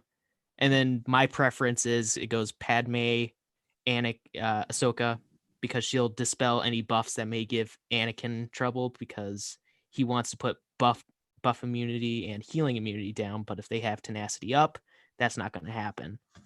So I find that's the better way of doing it. So then having Anakin go, and then if you have 3PO or Grandmaster Yoda, have them go, then General Kenobi, and then whoever's left if you don't have C3PO or Grandmaster Yoda. So that's kind So of what should I bring? What should I bring my recommendation. Padme speed down to? Like, was that like 265? I think I heard like 225 is probably the ideal speed for her. Yeah, that's kind of about right. I mean, again, it mostly depends on what your shard is, because I know I made the mistake when I initially got my Padme team for modding to be really fast. And so I struggled against Darth Revan and Malak teams. I'm like, what am I doing wrong here? I got a Relic 7 Anakin. What am I doing wrong? And then I realized, oh, I modded them for speed. That's Yeah. a problem. But I didn't fix it too much because I spent all the mod slicing currency to get them up to 6 dot. So I'm just like, I'll deal with it and I'll see if my arena adapts to me. And sure enough, my arena adapted to me. They made their teams faster. So in turn, that just made me better. So they That's thought awesome. they thought they were rectifying the situation. No, they made it worse. That's pretty cool. Where do you sit normally? Like, where do you after your payout? Where do you get? 2 weeks ago, I would have stayed in the low 90s, maybe 80s. But in the past 2 weeks, I've been dropping down to 130 lately, and I think that may just have to do with the fact that everyone was relicking for the Galactic Legends release and just started to get Malik ahead of time just before, because I definitely saw a few more like newer Maliks in my shard just appear overnight for some reason. You get gas in your area? We have a couple gas. I haven't seen one at my level yet. I did see one at like 75-ish, but I didn't go up against him because I had my attack cool down, and when I went back, someone bumped me down, so I didn't get to try against him. Ninja was saying that his Padme squad is like awesome against gas, but like he doesn't counter well against the mirror squads, so it's tough. Like he can take down the Maliks and whatnot, but like he really likes seeing the gas because he can take those down pretty easily. Yeah, I mean, with another thing to keep in mind for Padmes, if you're doing a mirror match, 3PO is just not going to be really helpful because Padme is going to be blocking the debuffs because of her. I think it's her Zeta that grants the protection up to ignore debuffs. Yeah. So I would recommend, if you're encountering a lot of Padmes or doing mirror matches, use Grandmaster Yoda, simply because he'll be way more useful with the faster damage, and just also being able to generate protection up and share everything. So it makes it a little easier. It doesn't make it like clear cut definitive. Ha, I won. Yeah. But it's definitely easier using Yoda instead of 3PO for mirror matches. Yeah, I couldn't imagine trying to climb through that. It would suck. All right. Well, hopefully you guys got some benefit out of that. We do want to keep doing these at some point. Maybe feature a different faction or a particular character. So if anybody can think of a character they'd like us to do somewhat of a deep dive on to just kind of explain their mechanics, because truthfully with Padme, at one time I did know how the courage mechanic worked, but I forgot because I didn't have the character, and it really wasn't my brain didn't really latch onto it because I wasn't using it. So it's nice to go back and kind of revisit this stuff, and I know now that I'll be able to use both of my Padmes more effectively, having this, front of mind. So, but it would be cool to do like Darth Revan. Really, we're looking for key leaders in most factions, I would say, or if there's an exception to that rule. But definitely let us know if you want us to do a specific character, and we'll take you up on it. Yeah, sounds good. So let's move on to Clone Wars. We're going to talk about Clone Wars Season 1. Oh, yeah, that segment. Yes. Which 2 episodes ago, we watched the movie. We talked about that, right? Yeah, we did. Mm-hmm. 2 episodes ago, and then now we got ourselves through Season 1 again. Brick, I guess, for the first time, all the way through Season 1. So we're ready to bring you what we think about the season here. And while this is going on, I was also like trying to like get up to speed, and I'm like caught up on Season 7, and like there's some really good stuff in Season 7. So I'm excited to cover that stuff too. Cool. If you want to know, so we'll do go ahead. I'm saying if you wanted to like stay up to speed and get like real like timely analysis, follow the Spice Den podcast. Jacob's doing some on the episode release like a couple days later, analyzing the episode. But we'll get there eventually. So yeah, that guy's awesome. He's been on the show. Definitely, we need to get him back soon. I think he'd be down to watch. Already trying to replace me something. after my rebellion. Oh no. Yeah, no, we oh, that's a good point. You're our cash cow at this point. Sorry, Jacob. No. Okay, so I'll do a quick brief synopsis here of Star Wars: The Clone Wars. It chronicling the events that took place between Star Wars Episode 2, Attack of the Clones, and Star Wars Episode 3, Revenge of the Sith. The show follows the wartime days of Anakin Skywalker, Obi-Wan Kenobi, and Yoda. The show also brings new characters to the forefront of the Star Wars canon, including Anakin's apprentice, Ahsoka Tano, and Captain Rex. There are 7 for Rex or for Captain or for Ahsoka. For Rex. There are 7 seasons. So this is Season 1, released on October 3rd, 2008, aired on Cartoon Network initially in the US. They were also released online for members of the Hyperspace Fan Club. They were available next day on CartoonNetwork.com and on StarWars.com for non-Hyperspace members. It aired first on March 7th of 2014. Or no, beginning March 7th of 2014, Clone Wars was available for streaming on Netflix, while releasing the sixth season comprised of 13 episodes. So I remember that when it was on because I started watching it, but was very confused, as I mentioned on our previous episode about the film, the first movie that came before this one. But I was very confused. I'm like, who the fuck is Ahsoka? I don't know what's going on. And at the time, I had like a 8-month-old baby just crawling around on me, and we weren't really paying attention. But it's definitely if you don't know how the sequence goes, like you're gonna get lost in it. Because I did the exact same thing. Like I saw it on Netflix. I'm like, oh, yeah, I'll start watching this series. Like my students talk about it. I'll throw it on there. And I was like, yeah, this is cool. And I feel like I'm missing something here. Like what did I like not pick up on? Do they just like assume certain things in the like plot development that we should just like pick up on? And then later I was like, oh, there's a movie that I didn't see. So that's well, we figured that out. Right. Yep. So let's talk about 2008 when this was released. What was going on in the world? So we talked about 2008, like the early part of it, and like some of the major serious history in the last episode, or when we covered the movie.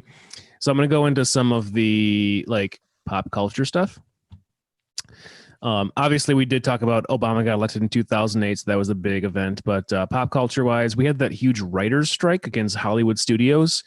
It was crazy. There was like a ton of shows just like not happening. There was like nothing to watch on TV. Production companies demanded.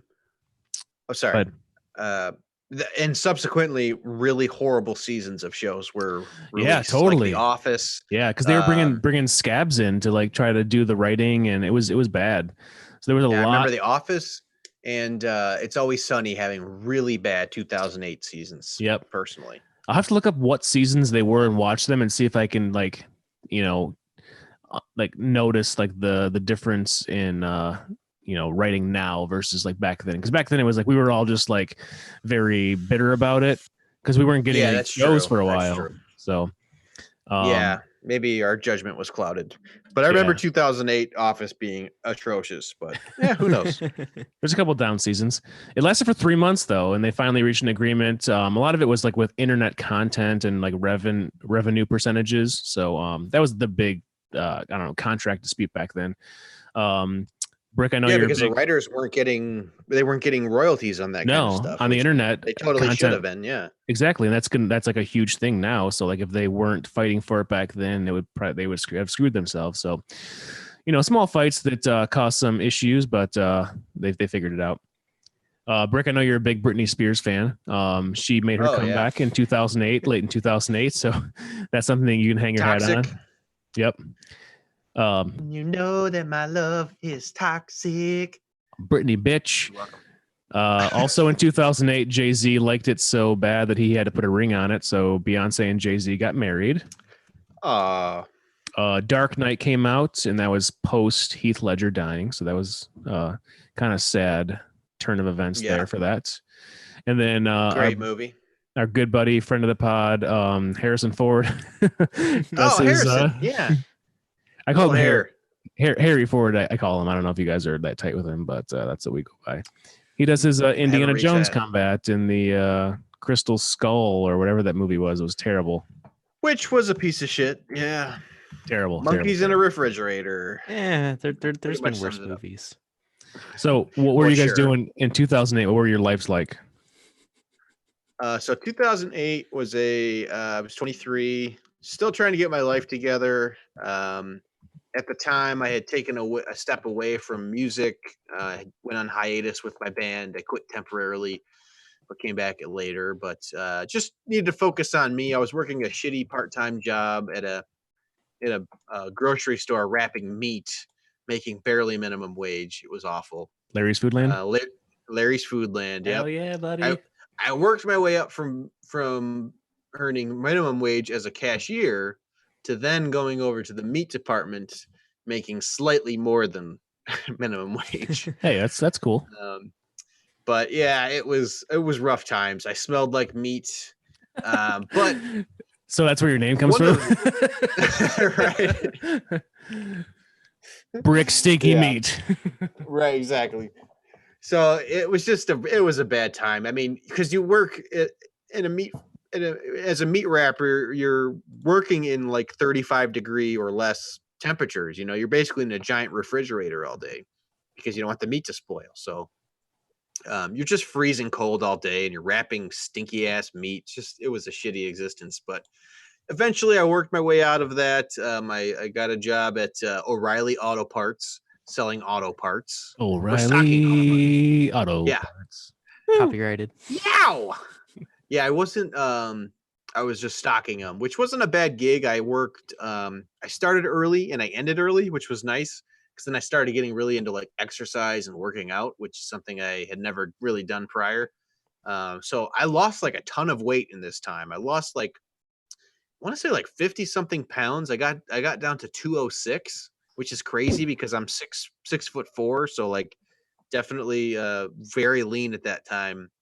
But ironically enough, that's how I met my wife. I met my wife at the gym, and the rest was history. So it was a formative year for me. And Darth Darkett pulled up Lobot, which indicates I think that he's gone.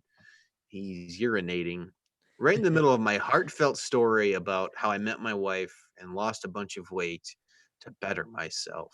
Well, so you know what? Fuck you, Darth Darkett. I'm sorry, that was harsh. Well, you go ahead. Me and the two remaining viewers appreciate your heart to heart. I think the viewers at this point are you and I, because I am watching the stream just to make sure there's no comments or anything. It might just be us. We are talking to each other. We're talking to the wind. No, this is gonna get recorded, and then 6 other people are gonna listen to it in podcast form at another time. So that's right. See, you're early. in your content creation career here, I think I know you think you know everything because you're some hot shot, because half of our stream at one time were people that were, your fans. But the Galaxy of Beeros podcast, we're seasoned veterans here, okay? We've been doing this for about 8 months, so kind of a big deal around here. We've had a total of 2 streams, so. Hey, Dark is back. Yeah, you missed my story, but whatever. I left. I had to go to the bathroom. Sorry, I left when you were talking about when you met your wife. Low bot. When you got all buff. So, but I did leave you. What with were you low doing? Bot, so. You did. Thank you for that. Yeah. What was 2008 for you, Darth Darkit? I was 24, almost 25. I was down in Texas. I was teaching Texas history at Barnett Junior High in Arlington. Back then, I was running an enrichment program where I was teaching kids life skills like how to play disc golf and fish in the summers. It was probably the best side gig job while teaching I've ever had, because I would just show up every single day in the summer with a bunch of kids, and we would cook, we would barbecue, we would smoke meat, we would disc golf, we would go fishing. It was fucking awesome, and I was getting paid $30 an hour to do so. That sounds great. In the summer? So all summer long? All summer long. It was crazy. Yeah, for six weeks, I think it was. Yeah. That's tremendous. I was also a bus monitor while I was teaching. I had to get to school 2 hours early and ride with a bus full of delinquents who would fight every single day and deal drugs on the bus. Oh, jeez. So we cut that shit down real quick. I was married. We were trying to have Ella at that point, so that's what I was doing. Lots of raw dogging. Got it. Yep. dumping lots of clips. Oof. I'll make sure Mrs. Darkett hears this one. If we had female listeners, they've all vacated the platform at this point. They hopped off the bus. Yeah, Trinity has left the live stream at this point. Yeah. All right, BFL. So you were about 3.5. What were you doing then? I was not 3.5. I was 7, sir. Oh, sorry. Close. It's the same thing. Yeah, same thing. So I was really young at the time. The only thing that's really going Playing on with in my bugs. No, not Matchbox bugs. cars. No. I was busy with school and my Lego collection. Hell yeah, Legos. I was so big into Legos. And then I was also playing a lot of the old computer games. So I'm talking the original Battlefronts, Republic Commando, Nice. Star Wars Battlegrounds. At 7? That's awesome. And then I probably killed you a few times in Battlefront. Not gonna lie. You're this fucking 7-year-old, get out of here. I was pretty good, man. Real quick. Do you remember in Kashyyyk there was a battle that took place. There's these two, I think it was Battlefront 2. There was two pretty long docks almost. Yes. And then the AT would come up the middle, right? Yeah. Or was it an ATST? It was an AT-AT, right? AT-AT. The big four-legged. I always mix them up. Mm-hmm. Okay. That level was dope. That was a lot of fun. That's was my only a lot comment. of fun. That was a good level. I enjoyed that. So yeah, that was me in my life. I was young and I was embracing Star Wars. Nice. We're glad you were. Yeah, absolutely. It all brought you here. So first time you guys watched the show? First time I watched was probably about a year ago, maybe 2 years ago.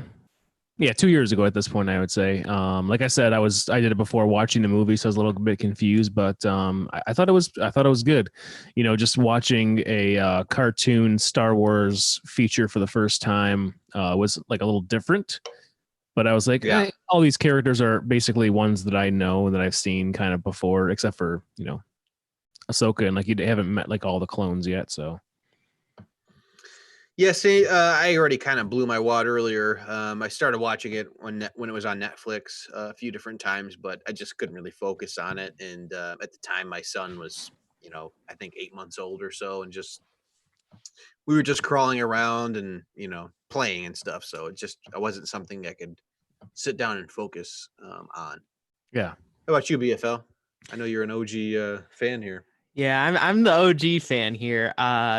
That day I was specifically laying on the floor in the basement with my bag of popcorn and one of my lightsabers, and I was locked there watching the premiere. That's awesome. That's sweet. I remember I even had it marked on my Star Wars calendar. I was prepared for everything. I was wearing my Star Wars shirt my favorite Star Wars shirt at the time. I was ready. I was absorbing every single second I could of that. Yeah. I want my son to be you when he grows up. You know what's fun? You know what's funny? One time I was out garage sailing with my family, and we came across an purely entire Star Wars collection garage sale. Like a lot of the stuff was still in the box, and I'm talking Wow. What?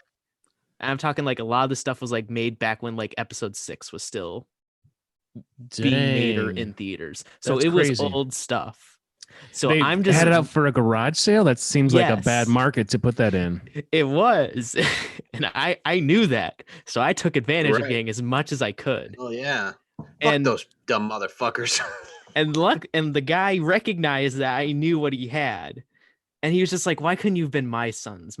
I saved all this for my Whoa. sons, and they just ended up being obsessed with football. Why couldn't you have been my son?" So he gave That's me awesome. like half of it Oh. for free. What? That's yeah. even better. What a story. That's great. Yeah. But speaking of stories, it's time to delve into the story of the first season of the Yeah. Clone Wars. Let's do it. Let's get into it. So we're not going to go episode by episode per se. We Yeah, could if that's you a guys lot. want. We do have That's notes what for every I episode. Yeah. 22 just to kind of- episodes. Yeah, there's 22 episodes.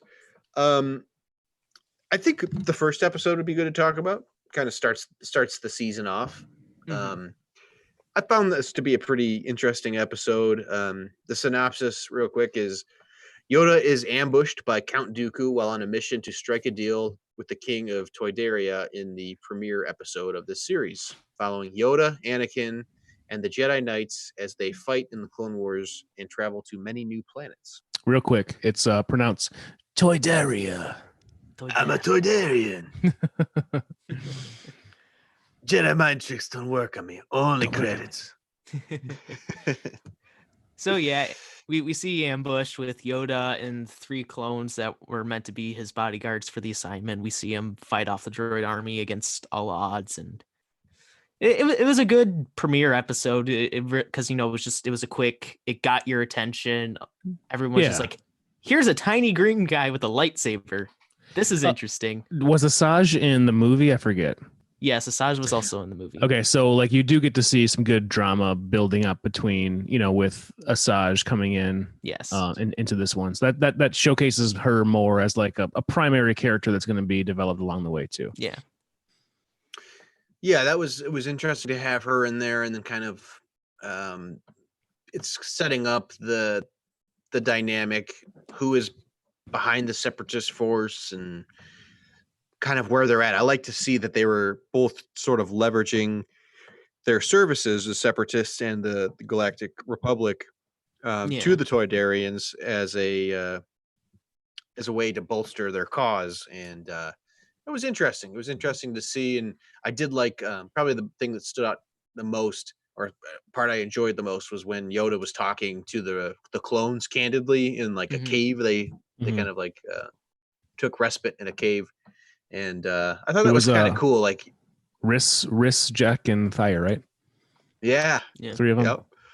I kind of like that. They was just kind of dropping some typical Yoda isms on him, and Mhm. Yoda was just totally badass in this whole episode, just wrecking shit. Yeah. left And then right. it also helped introduce us into the dynamic of how the clones were going to work, Yeah. because it really Mhm. showed everyone's going to have a unique personality in this show. It's not like they're physical 100% mental clones. Everyone's going to say the same thing. No, everyone's different. They're going to have different hairstyles. They're going to have different preferences. While they may be clones, they're not the same. Right. Mhm. And that was really a strength for the Republic in the long run. Well, it seemed like Yoda was trying to like sell this battle that whoever like won the battle would be like aligned with Toydaria, right? So, but it didn't really work out that way in the end. Like, didn't Toydaria in this like not get an ally? Like they just were neutral after this. Well, it wasn't No. it wasn't so much as, oh, we're aligning ourselves with the Republic. It was just more of, we'll give you permission to build a base and Yeah. use our gas supply.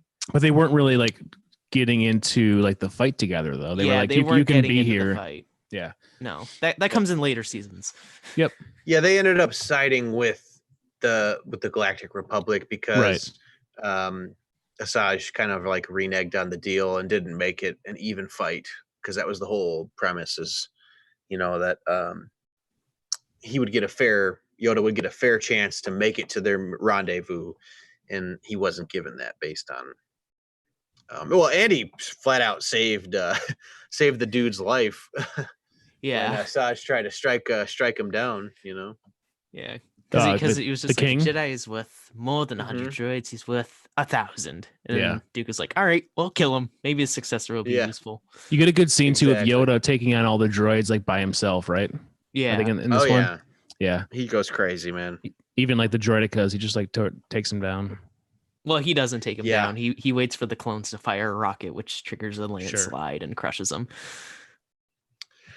Yeah, so that was a good, I think, a good starting episode. It really was. I don't have many notes up until episode 10. I don't know about you guys. I thought there was a lot of filler between 1 and 10, to be honest. I enjoyed the stuff with like the Malevolence, episodes 2 through 4, the like Rising, Shadow, and Destroy Malevolence. It kind of showcases how Malevolence. Am I saying it wrong? You're kind of saying like F with the V. It's malevolence. Okay. You kind of see like how formidable like the ion cannon, like the new technology is. I like Plo Koon's like drama with the clones, how they were like, oh, we're meant to die, and he's like, no, your life is very important to us. So there's some good like character development, I think, in those and that little arc there. So. Yeah, definitely. You start to see. Oh, go ahead. I was just gonna say the Malevolence arc. It was a good arc because it quickly introduced us to a lot of characters that we're gonna see frequently in the series. It also showed us early that Palpatine was very interested in super weapons from the get-go. Oh yeah, totally. So it was just overall it was a good arc, and it really made you put into perspective of that this is a war. Everyone's trying to survive. Right. And that's kind of how like the Clone Wars like series are set up. There's like 3 or 4 like major storyline arcs that like the whole series follows, and like there's some like intertwining things that bringing them all together. But like this season sets up like how they're going to structure the future seasons.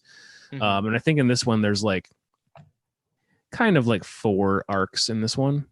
Yeah, they kind of went all over the place with this one. Yeah, but then later they do like, here's 4 episodes that are dedicated to this arc. Here's 4 more that are on this other arc while we're wrapping up the last one. So it's a little more organized after season 1, I think. Yeah. I did like while watching this show, I liked seeing Star Wars Galaxy of Heroes characters, obviously, that were elaborated on or made more sense. Obviously, Malevolence, the capital ship that was introduced not too long ago, honestly, in the game. Yeah. That's General Grievous' capital ship, which is a unique ship, and you get to see it in action, which is cool. I did like, too, that the clones in Galaxy of Heroes were kind of featured with introduction of Commander Cody and Captain Rex. Yep. So far at this point, those are really the only 2 clones that have been sir, identified. You're forgetting about Echo and Fives. Well, I don't think that they've really. Did they talk about them up to this point? Yes, they're literally in episode 5. Yep, they're in the Rookies episode. Oh, in the Rookies episode. Yeah. Oh, okay, gotcha. Okay, I missed that. Yeah, but I mean, they make mention of those characters, which is cool, and yeah, they start to kind of build. Well, I mean, the kind of weird thing though is that you don't really hear from anybody other than Rex until later in the series. Yeah. As far as the clones go, they're not like a pivotal part of the show at this point. They're not really like in the forefront. Yeah, no. Rex seems to be kind of in the thick of everything. He seems to Yeah. always be around. Which is fine. We love Rex. Rex is such Rex a is great cool. character. Yeah.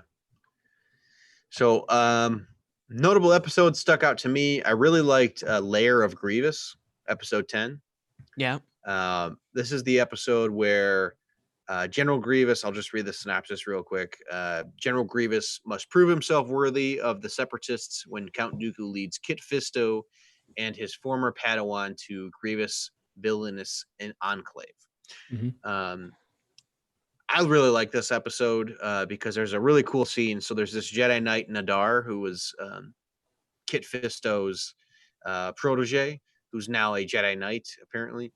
Mhm. I like Kit. I've always liked Kit Fisto. I don't know. He's had like a microscopic part in the Clone Wars movie, but I just think he's a cool character, He and I don't really have is. much to base it off of other than he's green and has He's great at swimming. He's got gills. right. Well, You if breathe you, under- if you Right. watch the original Clone Wars cartoon, so like predating David Filoni's Clone Wars content, I can't remember who made it, but he had a major part in one of them. So you Yeah. saw a lot of underwater action with him and Aqua Troopers. It was a pretty good show. Interesting. I liked episode 7 a lot. Duel of the Droids, the one where they're trying to like get back to R2, and they're using the R3 S6. Goldie. Yeah, Goldie, which like Ahsoka's trying to sell the whole time, and Anakin's just like, I don't give a shit. You're the gold leader. It's gold. It's like I want R2 until I can see the corpse. yeah, exactly. Obviously, R2 is more equipped to do the stuff that Anakin wants. Yeah. Mm-hmm. Yeah, and like there's some cool in episode 10. There's a couple of cool dialogue and like some pretty gnarly stuff that happens. Like straight up Grievous. Again, I don't feel like Grievous had much of a place or much screen time. I wanted to see more of Grievous. I don't know, in the movies. I don't feel like he got enough. For sure. Yeah, he Yeah, definitely for should have had more screen time in the like main features than he does. So like this is a good time for like you to meet more of him, to see more of him, to like see what he's doing, because you really only get like one movie of him. So yeah, he really shines in this episode because you get to see him fighting Jedi, and then he gets injured. He has to get rebuilt. But at one point, I really love this part.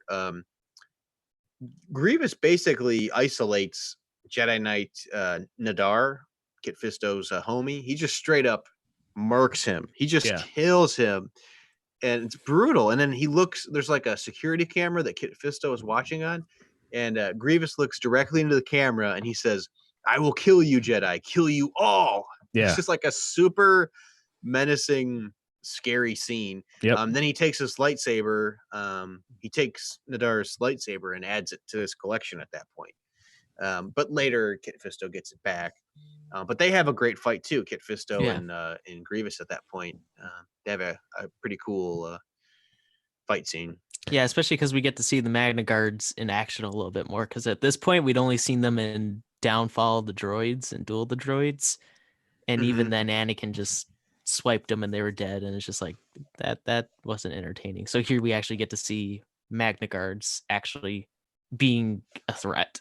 A quick side note, Magna Guard's an excellent Zeta to put onto your Star Wars Galaxy of Hero characters. Do not listen to Dark. Boo. So one of let me ask you a question. Did you put that Zeta on? How much beer was in your system when you put that Zeta on? I feel like that's like a 10:35 p.m. Zeta where you're like, fuck it, I'll put it on. Basically, Magna Guard, why not? Basically, I was like, I'm gonna get all these droids up. I'm gonna put the Zeta on, and then I read the text, and I'm like, oh, that didn't really do anything because he's gonna die before that can even be available. So right. So in episode 12, which is one of the ones that I don't love, it's the one where they're trying to negotiate the Dooku ransom. And real quick, hold on. Can we go to 11 first? I thought, okay, yeah. Did I go too far? Well, 11, I liked 11 a lot because this was the introduction of Hondo. Oh, yeah. This is his Hondo. Yeah, this is his. Hondo's awesome. He's one of my favorites, and I don't know why he's not in the game right now. It's crazy. He needs to be in the game. So cool. He's in 2 different major series. Like, how is he not in the game? We have characters who are like, they have screen time of like 30 seconds or less, and they're in the game, and we don't have Hondo. Like, give me a break. Like, and he would make the perfect neutral character. Totally. Because yeah, I think we all remember a couple months back when the relic system was coming out, we saw the neutral relic color, which is, the bright white. And we've seen that on a couple of special units in events. Okay, I've got it. Hold on a second. So Galactic Legend Ray Kylo came out. Galactic Legend Hondo? I mean, he's been in 2 different major series. Come on. I can't see it, but I would love it. I think Luke's going to be next. He deserves it. Well, he's voiced by Jim Cummings, who voices everything. I don't know if you're familiar with Jim Cummings, but pretty much any cartoon you've watched as a kid, he's in it in one way or another. This guy's, if his IMDb is unbelievable when you look at it, you're like, what? How does this man find time in everything? Winnie the Pooh and Tigger, right? Wasn't he that one? Yeah. Just tons of stuff. Yeah. I mean, it's crazy. I mean, you would recognize this guy's voice. He's unmistakable. So, but yeah, I really like the introduction of Hondo and the pirates. So during their own attempt to kidnap Count Dooku, Anakin and Obi-Wan discover the Sith Lord has already been captured by pirates, and that's where we meet Hondo. And this is in episode 11. Lots of great quotes in this episode. I think it's really cool that somebody was able to capture such powerful, Jedi and Sith, and he's not a Force user. He's just a cunning pirate, like a gangster essentially. Yeah. And he's like the main character when you go into the Galaxy's Edge at Disneyland. For like the Han I forget the name of the actual ride, but yeah, the Millennium Falcon ride, like he's like the one greeting you when you walk in. It's kind of cool. CCG, cool. The man has his own entrance. Ride. He's got a ride at Disneyland. Smuggler's Run. We need him in the game, and now, please. The thing I liked, if not just to work with the Tusken Raiders.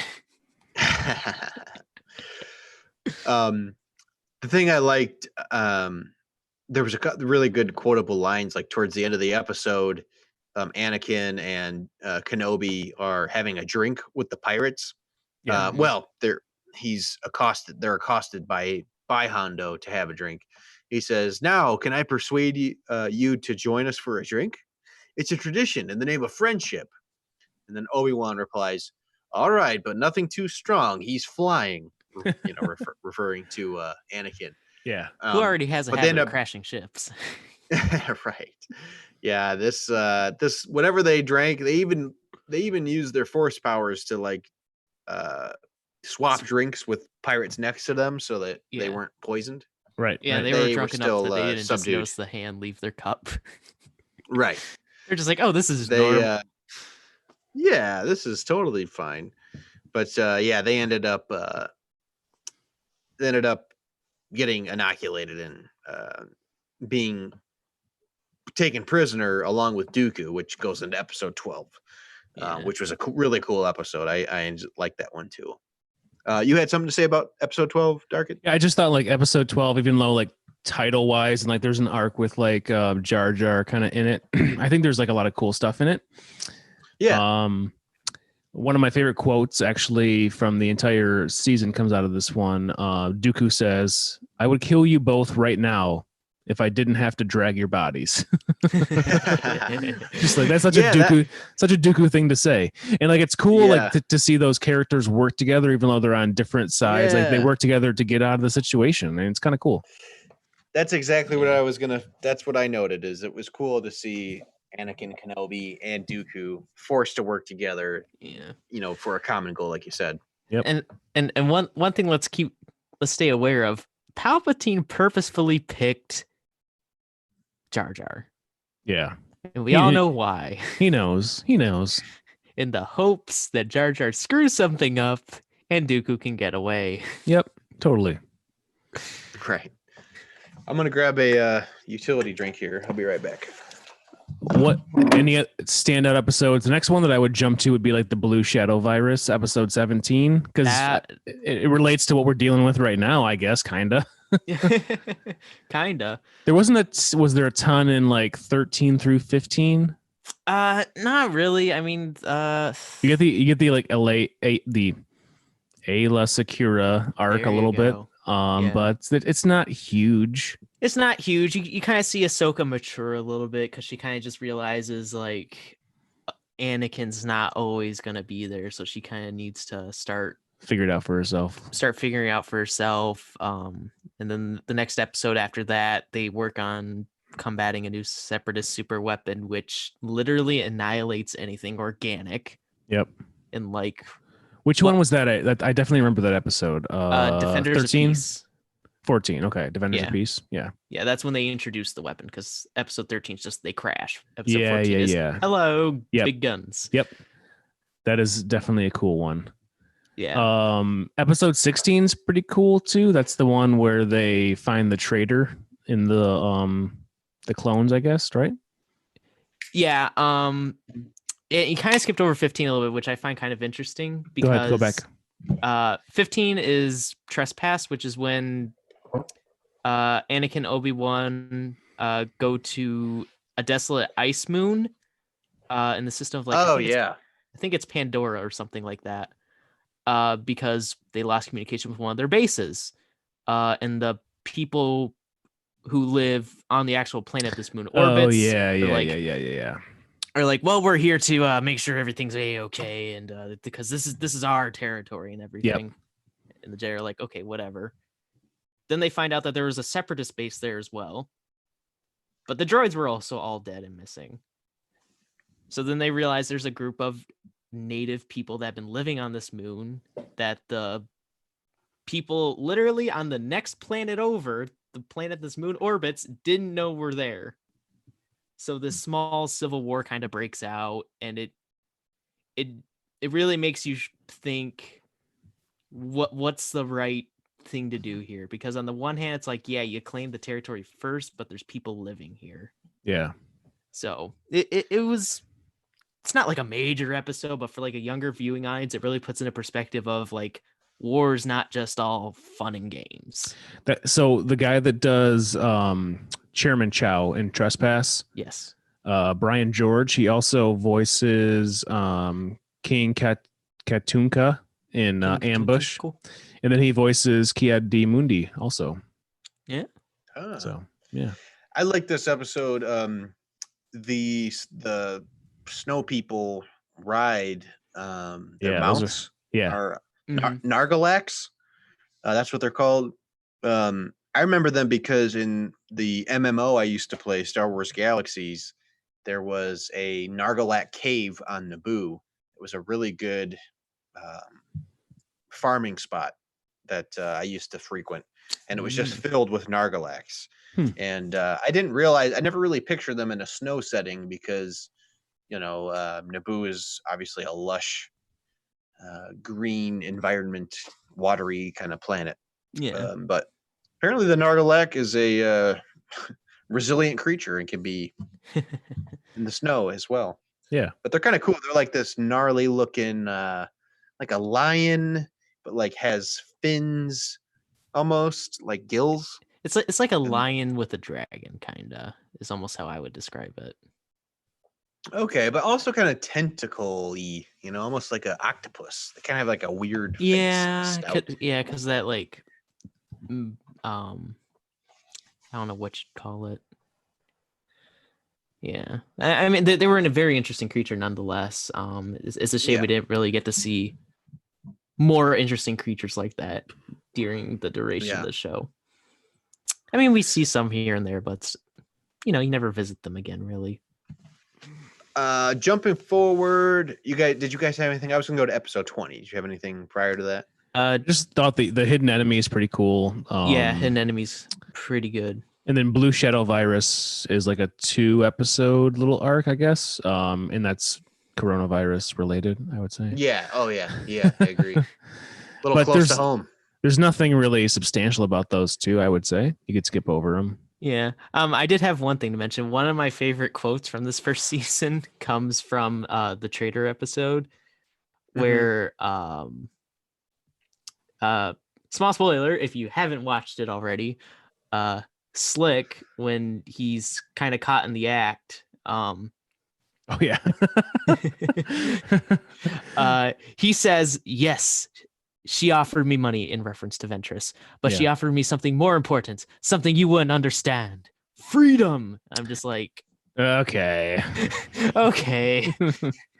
You're a clone. This isn't normal behavior. Is that in your favorite or least favorite section though? You know what? I was tempted to put it in least favorite, but I was also like, you know what? It's just so funny. Yeah. My least favorite comes from the last episode of the season. I'm going to save it. Okay. All right. So episode 20, Innocence of Ryloth. I thought that was a good episode for development and humanizing of these clones. Yeah. Now, I've always had an issue with the clones because I feel like they're kind of like in a weird. Hey, quit doing that. Is this Podcat? Yeah. Podcat interference, everybody. Pony, hey. What the fuck? I'm sorry. Hey, stop it. Come here. Sorry. Yeah, she thinks it's a scratching post. She's annoying.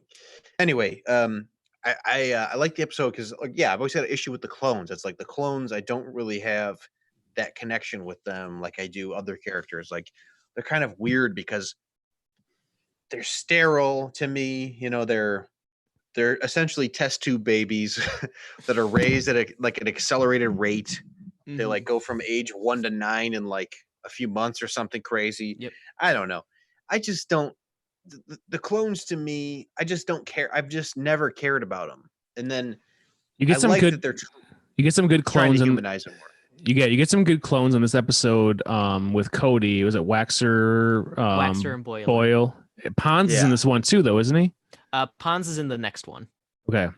So Waxer and Boyle are like it's their first time like appearing. So that's kind of interesting to see them with Cody. I actually just watched this one today. I thought it was like kind of a cool kind of situation there. And then is it Numa? Who's the little Twi'lek in this one? Numa, yeah. Yeah, Numa's fucking adorable. So I mean, fun fact about her, if I may cut in and add this real quick. Yeah. She actually appears in Rebel Starkit. Numa does? Yeah. Who? She's where are they called? Like Iron Squadron or whatever. Okay. She's on that ship. Yeah. I think she had like her name changed, but I think they refer to her as Numa still. And if you look, there's like not like a tattoo, but there's like a badge of her stuffed animal, which is like this kind of starship looking thing. Not starship, starfish looking thing. Yeah. It's on her overalls. There's like a badge of it. So just a lot of fans have pointed out, hey, wasn't she from Storm of Ryloth? Yeah. Or Innocence of Ryloth, whichever one we're on. That's cool. I'll have to watch for her next time I watch Rebels. Yeah, I mean, the basic premise of that episode is, they go to the planet of Ryloth where the Separatists are oppressing this large population of Twi'leks, and the Galactic Republic folks go there, and the clones end up in their search for life or to figure out what's going on this planet. They encounter a young Twi'lek. What was her name again? Numa.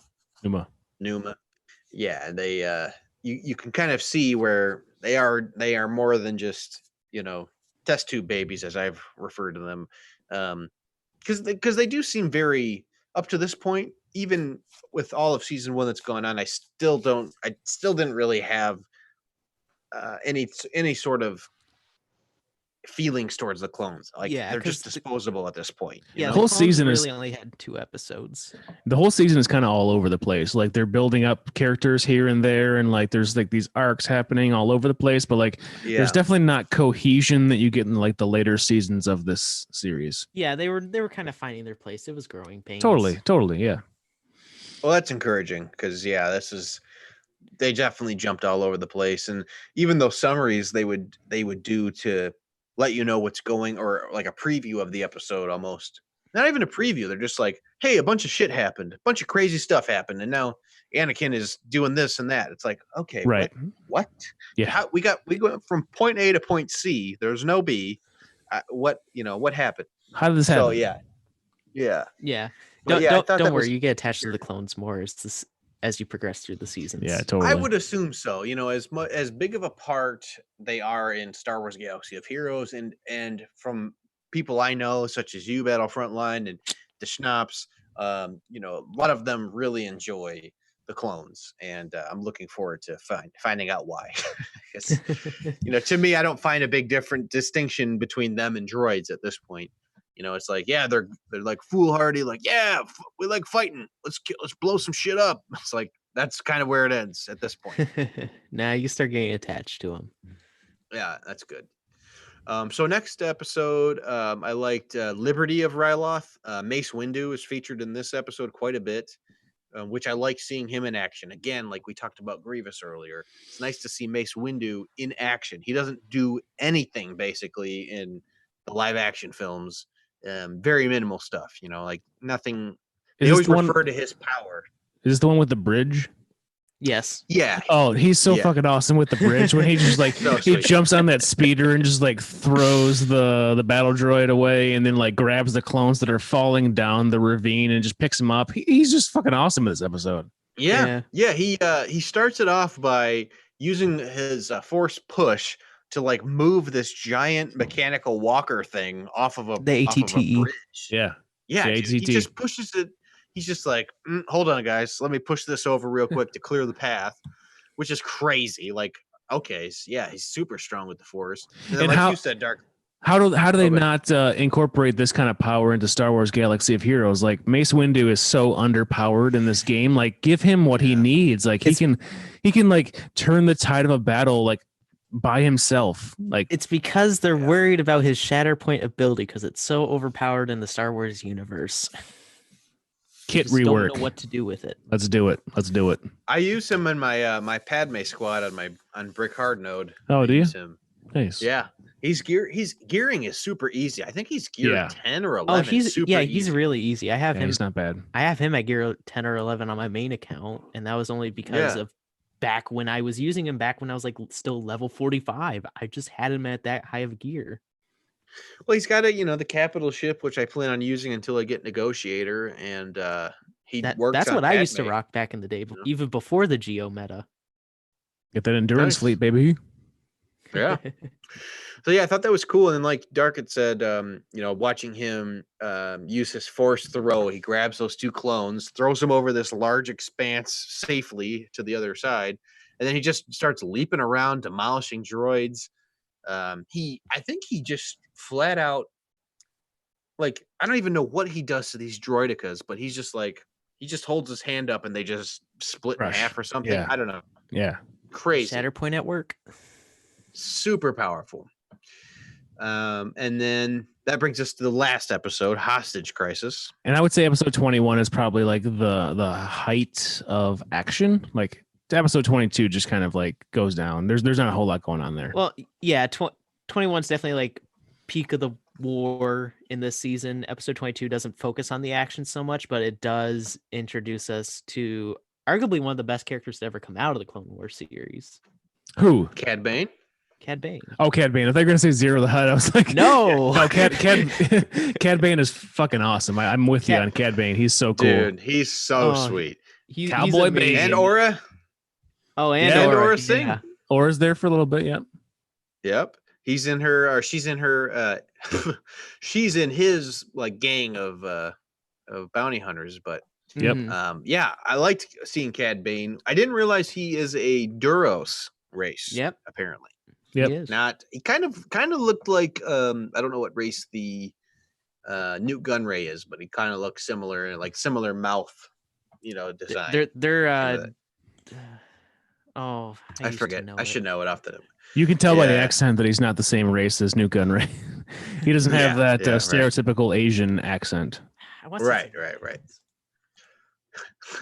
I come here for the zero de hatu. It's like, no, that's not it at all. Now there are two of them.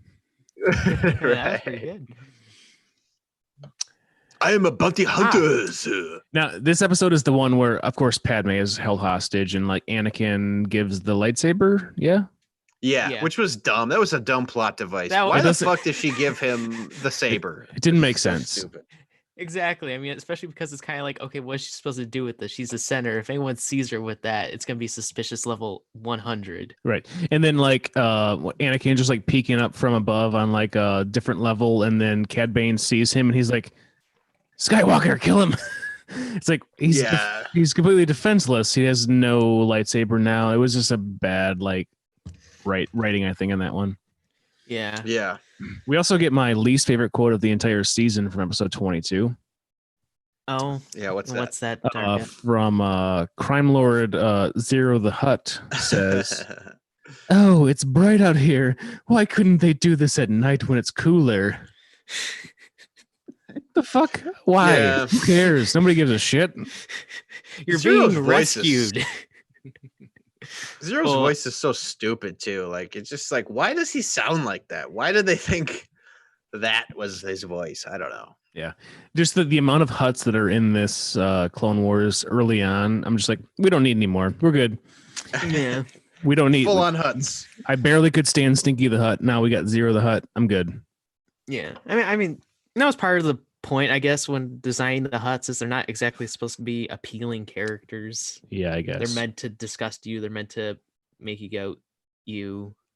So, Sure. you can kind of see why, especially Zero, more than any other Hutt, is just really annoying, because that's what they wanted. They wanted a really annoying character, and they succeeded. Oh, definitely. I did like Cad Bane.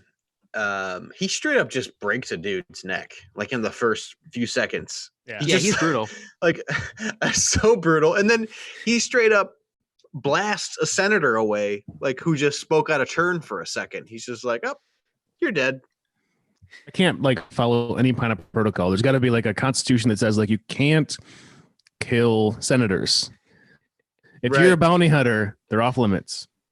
Yeah, he's just like, "Oh, you were talking and I didn't want you to. Pew! You're gone." And Pew, pew. longtime fans of the show will notice a pattern when it comes to dying senators.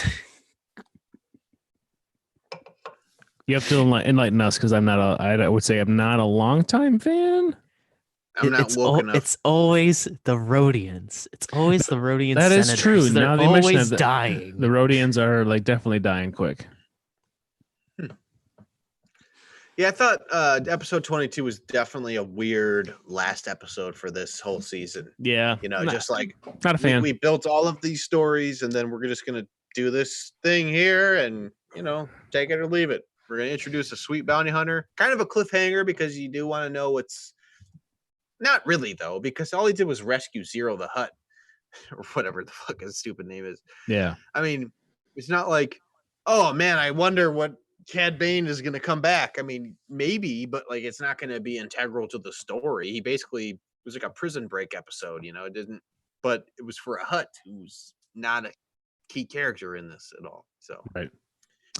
It was kind of, the whole season was kind of all over the place. There was definitely some good stuff and they like figured out what they want to do going forward. But I don't think they planned out the season very well personally. Yeah, it was definitely it was more of a scattershot season, just because I feel like part of it was they really wanted to see how fans would react. Is this show even going to keep going? Because why build this grand plan and focus everything into building this like massive 5-season thing when nobody liked it? So Yeah. it was definitely more of them just kind of like testing the water, seeing what did fans like, what did fans want to see more of, what can we learn from this. Yep.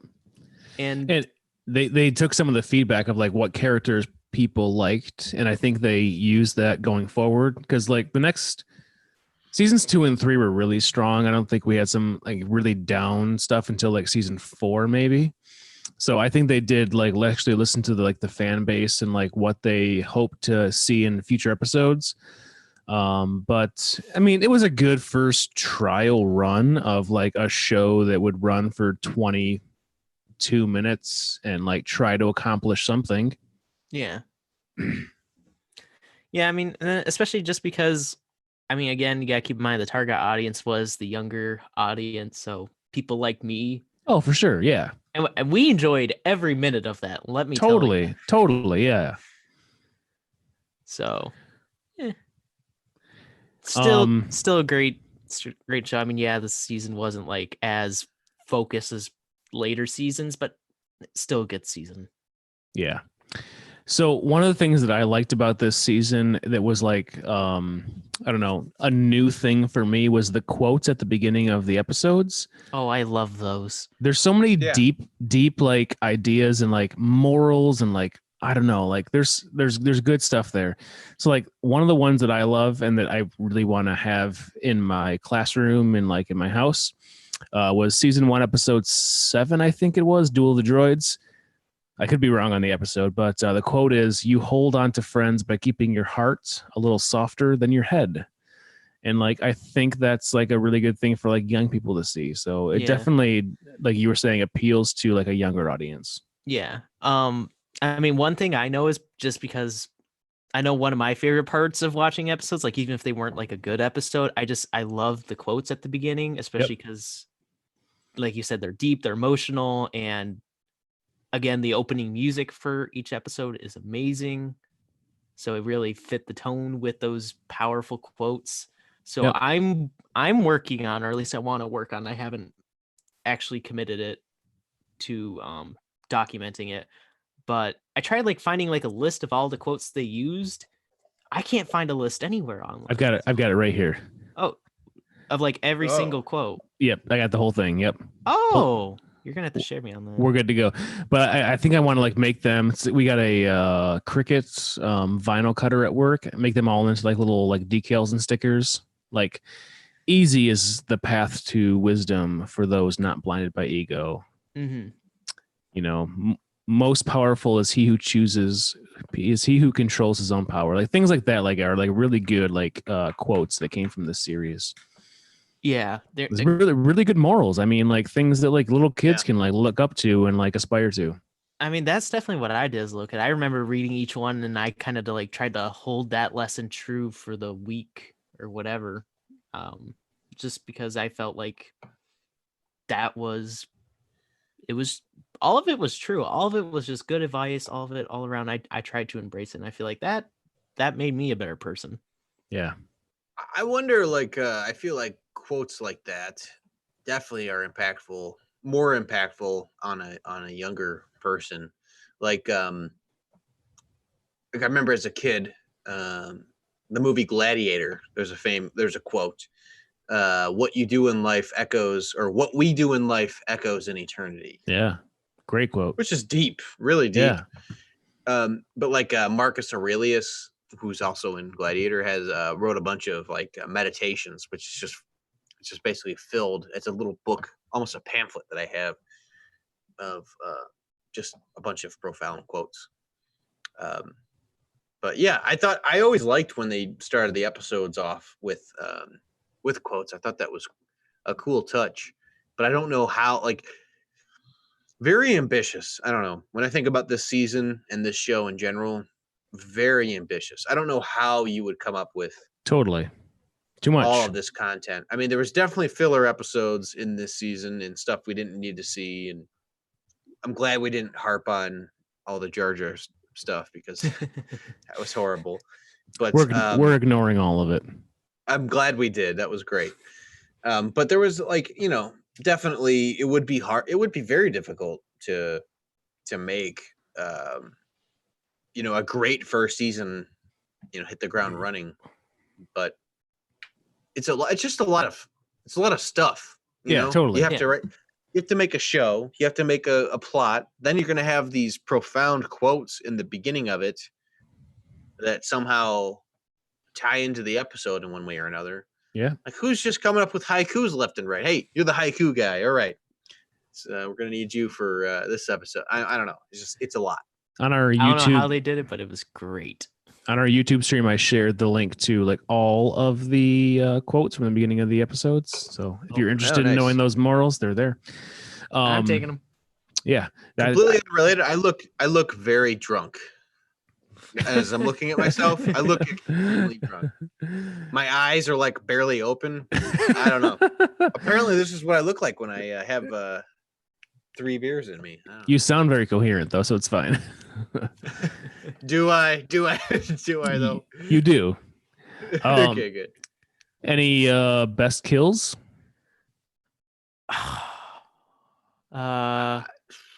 I know for me, one that immediately stands out is again in the Traitor episode. When one of the clones just runs up and just yanks the head off that tactical droid. Yes. It's just like, well, that's mine. Yep. And then the body's just like wildly shooting because the head's gone. I'm just like, oh, okay, this is a thing. Yep. See, I don't know. Like anytime a droid dies, I just don't have the same connection to it that I do. No, a human life form. It's You know just what I that mean? caught me off guard. I wasn't expecting them to start ripping droid heads off. Yeah, that is pretty brutal. Probably my favorite kill. I really liked that Grievous kill on Nadar. That was just so like, it's just an intense scene. I mean, he straight up, his Kit Fisto's apprentice gets killed in front of him on a camera, and then after he's killed, Grievous sends a direct message to the Master, saying that he wants to basically destroy all of the Jedi. I mean, that's crazy. I mean, I have to admit, this is where like one of my least favorite quotes comes from is in this episode, because Nadar tells Grievous, "Don't make me destroy you." Like, nice try. One, that's not the Jedi way. Two, this is Grievous we're talking about here. He's gonna destroy you. Yeah. Yeah, your days are numbered, Nadar. Nice try. Yeah. What was the name of the kid who like reprogrammed all of the Vulture droids and whatnot? Oh yeah, that kid was cool. That little arc was what kind of his fun. name? Yeah. Either way, so my favorite kill is taking down that entire web of I don't know, defensive shield. That was kind of cool. The whole thought process with like bringing in the Vulture droids to help you take down the power mechanism and then taking down the whole thing and freeing everybody. So that's kind of cool. I mean, fun fact about that was part of the Separatists' design for prototyping the Death Star. Okay. In the lore, because like if you look at it, the dish of it is very similar to what the Death Star looks like. Interesting.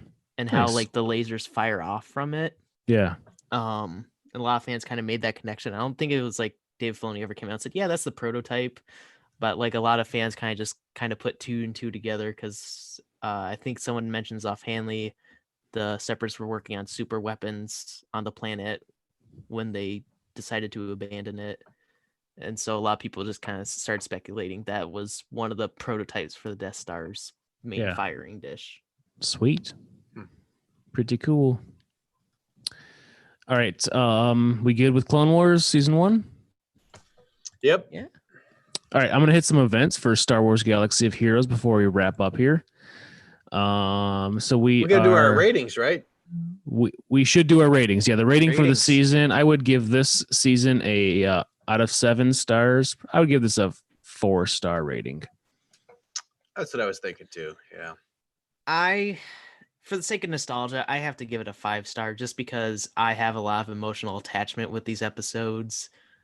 And I feel like a lot of the audience that listens to this, if they grew up with it like I did, they'll connect with it. Because I mean, like you said, it was still scattered. It was kind of learning its place, but it was still it gave a lot of younger Star Wars fans a way to just kind of like it just gave them a stable anchor. Because I know a lot of fans kind of came out and said like when season 7 got announced and that they were going to finish it, all of them were just so thankful. They're all like, the show saved my life. It kept me from getting like really depressed. It's just, I have to give it 5. Like, yeah, it was scattered, but it was good. It was good for the younger audience. Totally. And it hooked us.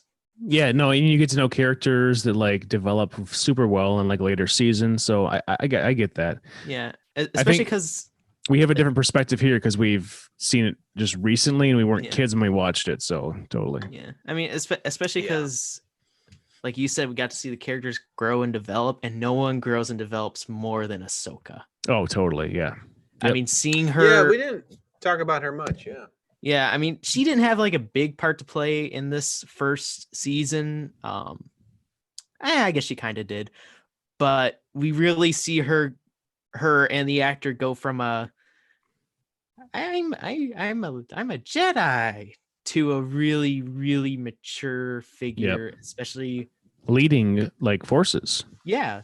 Like she basically she stole the hearts of a lot of fans, and so she became one of the major characters by the end of season 6, and once again by the end of season 7. I guarantee you, just because again she's a great character. And spoiler alert for those that haven't watched it, she's back in Rebels. Yeah, so we really get to see a grown up and mature Ahsoka. So it's just seeing her basically grow up is just a huge thing for longtime fans like me, because we feel that emotional connection to it. We'll see even a more mature version of her in The Mandalorian season 2. Yes, supposedly we will. Rosario I'm very Dawson. excited to see that. One thing I don't like about Ahsoka is her wardrobe choice. Oh, it changes. Don't worry. Homegirl is wearing a tube top. Yep. In space. Yeah. All the time. And she's 14, by the way. and she's 14, and they're like, oh yeah, definitely you're the commander of, you're definitely going to be in charge of human life.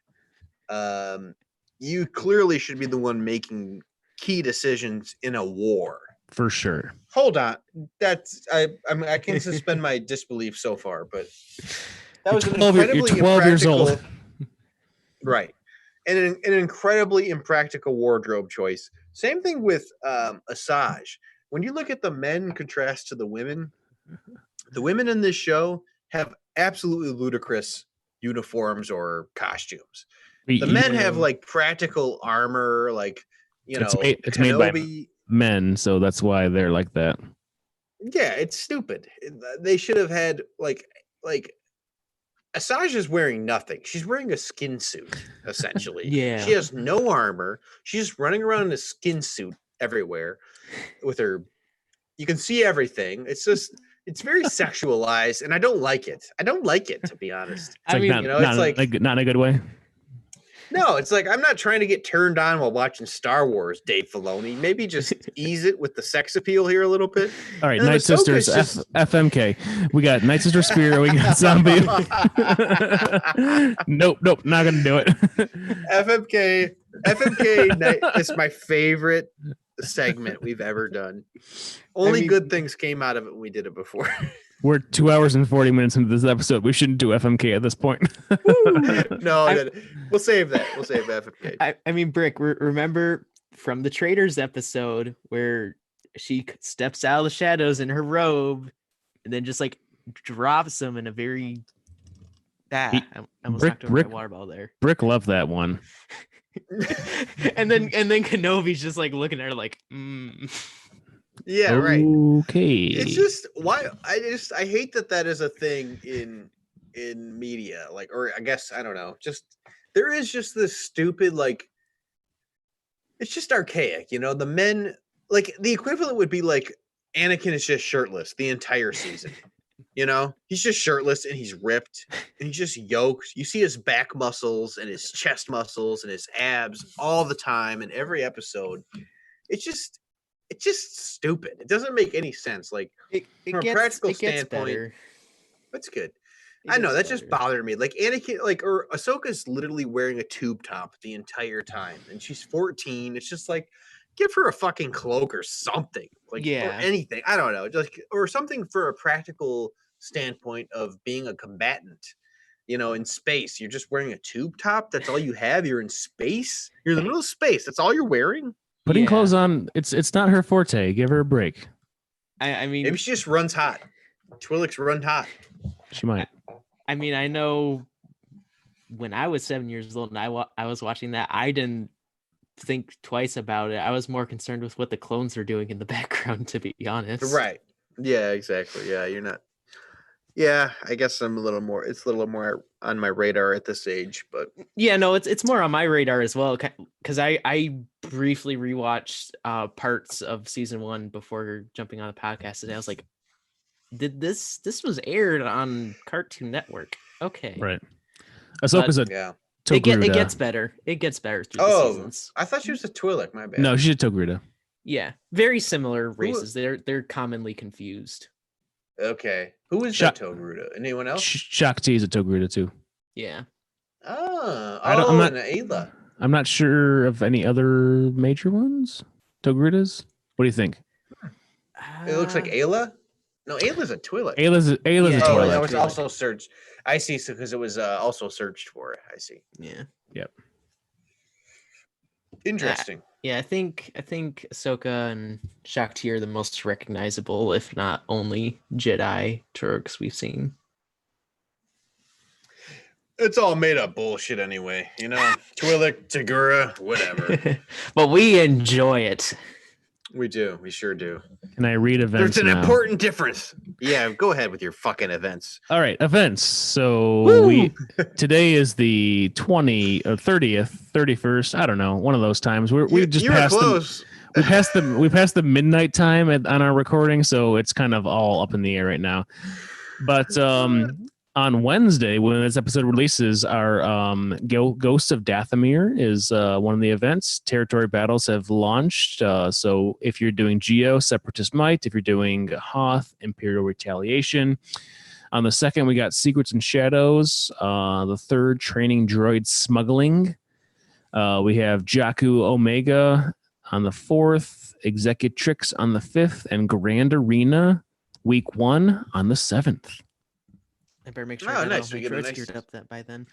And on this, break, yeah. by the 7th, I'm gonna need an intervention on my defense for Grand Arena Championship. So You got it. Next time, I will do some. What I'm gonna do is I'm gonna post in our Discord. We have a Discord server. Yep. Which we're trying to be more active on. Definitely check us out on the Discord. We've got a lot of different channels in there. You could talk directly to us. There's no paywall or anything like that. We're just in there. So definitely check that out. And if you're listening to this on the podcast forum or medium of choice, we also we're now live streaming these shows. So we have you can watch the live stream at any point though on our YouTube channel. Just YouTube search Galaxy of Beeros. Our last episode will be on there as well. If you want to watch us talk and see us speak, you can do it. we're beautiful. We have great hairlines. Well, one of us does. Yeah, or you can just Hey. rewatch the podcast if you just want more of good old BFL. Yeah, Because it's clear that's what the Exactly. fans want. that's what They everybody want wants BFL. is the BFL. The people have spoken, and that's what they want to watch. But why was I talking about? Why was I plugging? I just went into plug mode. What the fuck were we talking about here? You talk about Discord, and then we were talking about stuff and things. Are we segueing to Patreon? Nah, well, yeah, there is a Patreon, but if you want to support us, you can. We appreciate any support, and we will use 100% of the money that you donate to the show To buy beer. to beer. We'll drink some expensive beer, whatever you want. You can even put a note in. What do you want? What do you want us to do with the money? If you want us to wear certain masks when we're podcasting, we can. I'm prepared for this contingency. I've got my Chewbacca mask. I need to get it made into I have an adult size. I have a Jurassic Park Velociraptor mask. That's not canon at all, but I do have that. You know, I've got a good Velociraptor growl. My post-hardcore screaming days taught me that one. So maybe I can wear the Velociraptor mask and I can do screaming. Yeah, you do have a good scream. Definitely solid. I don't know what I was talking about, but I guess it doesn't matter. This was our longest episode ever. So thank you, Battle Frontline, for coming on the show. We Not a definitely problem. appreciate- Anytime. I enjoy being on here. I enjoy talking to my fans. Thank you, Brick, for Absolutely. coming on the show today. Oh, anytime. If you need me any Monday at Thanks for being 17 minutes late for our episode. it wasn't my fault, okay? My computer gave me a fault. I don't even know my computer's fucked up. Now I'm using a work computer. I take no responsibility. None of this is my fault. I'm willing to bet it's a hard drive issue, Brick, to be honest with you. Well, in the middle of the coronavirus, fixing my desktop computer is literally the last thing It's on not on the priority list. not on the list of priorities. Yeah. So we're just using my work laptop, I guess. Thank you, my employer, for allowing the stream to happen. Podcast. Next episode, though, we are gonna dive deep into like changing my Grand Arena Championship defense up. Though I hope, because that's what I need. That's what we were going to be talking about. So on the Discord, that's the whole reason I talk about Discord is I'm going to post. I made a template. I made a template of. Is that the wrap it up signal? No, that was the we're bringing it back around. We know what we're doing now. Oh, gotcha. Yeah, we're focused. I made a template of it's the Grand Arena Championship screen. Like when you go into your attack, you can view territories. So all the Grand Arena Championship territories with blank areas in each territory. So you can input potentially for like a workshop, like an infograph. I'm going to post that in our Discord. Sweet. So you can do that. I like it. I used it in my last, I used it this whole round actually, and I really enjoyed doing it. Nice. And I was accurate 100% of the time. So I'm going to post that in there, but we'll talk about that next week. Next week we will, we'll get Darkit up there in the GAC, get those rewards. Yeah, buddy. Woo. We don't get you at least. So what is your average? Let's just where we're starting here. I don't want to talk. I don't want to talk about it. We got to talk. I swear to about God, you better not be in Carbonite. Oh no, I'm a Rhodium, but I just barely a Rhodium. I had a 2 and 3. I had a 3 for 3, and then I had a 1 for 3, and then my last one was a 0 for 3. Oh, okay. Poor Darkit. Okay, gotcha. Well, someone has to get the 0 out of 3. Well, somebody does, and it was me. Listen, we started from the bottom. Now we're here. You know what I'm saying? Yep. That's a rap. That's a rap song. I'm cool. I'm hip. That's it. I'm gonna try to cut a new outro right now live here, and then I might just delete it later. I don't know if you should. It's not gonna be good. Here we go. Woo! All right, Beros, that's the end of the episode. If you enjoyed the show, make sure you're following us on Instagram, Twitter, and Facebook. If you'd like to get some roster advice and chat directly, we have a Galaxy of Beros Discord server where you can find on our Instagram main page. If you'd like to continue helping us with this journey, transfer some credits to us on Patreon if you're a subscriber there. We both have don't drink and hyperdrive. That's all I got. Pass. Veteran podcasters, ladies and gentlemen. That's better than I thought, to be honest. I got through 80% of it and then I had failed. All right. I hope you guys enjoyed this 3-hour-long episode of Galaxy of Heroes. Rate, I know I enjoyed it. And subscribe. And don't drink in hyperdrive. Don't drink in hyperdrive. All right, bye, y'all. Bye. 2 hours and 49 minutes. That's right. Woo!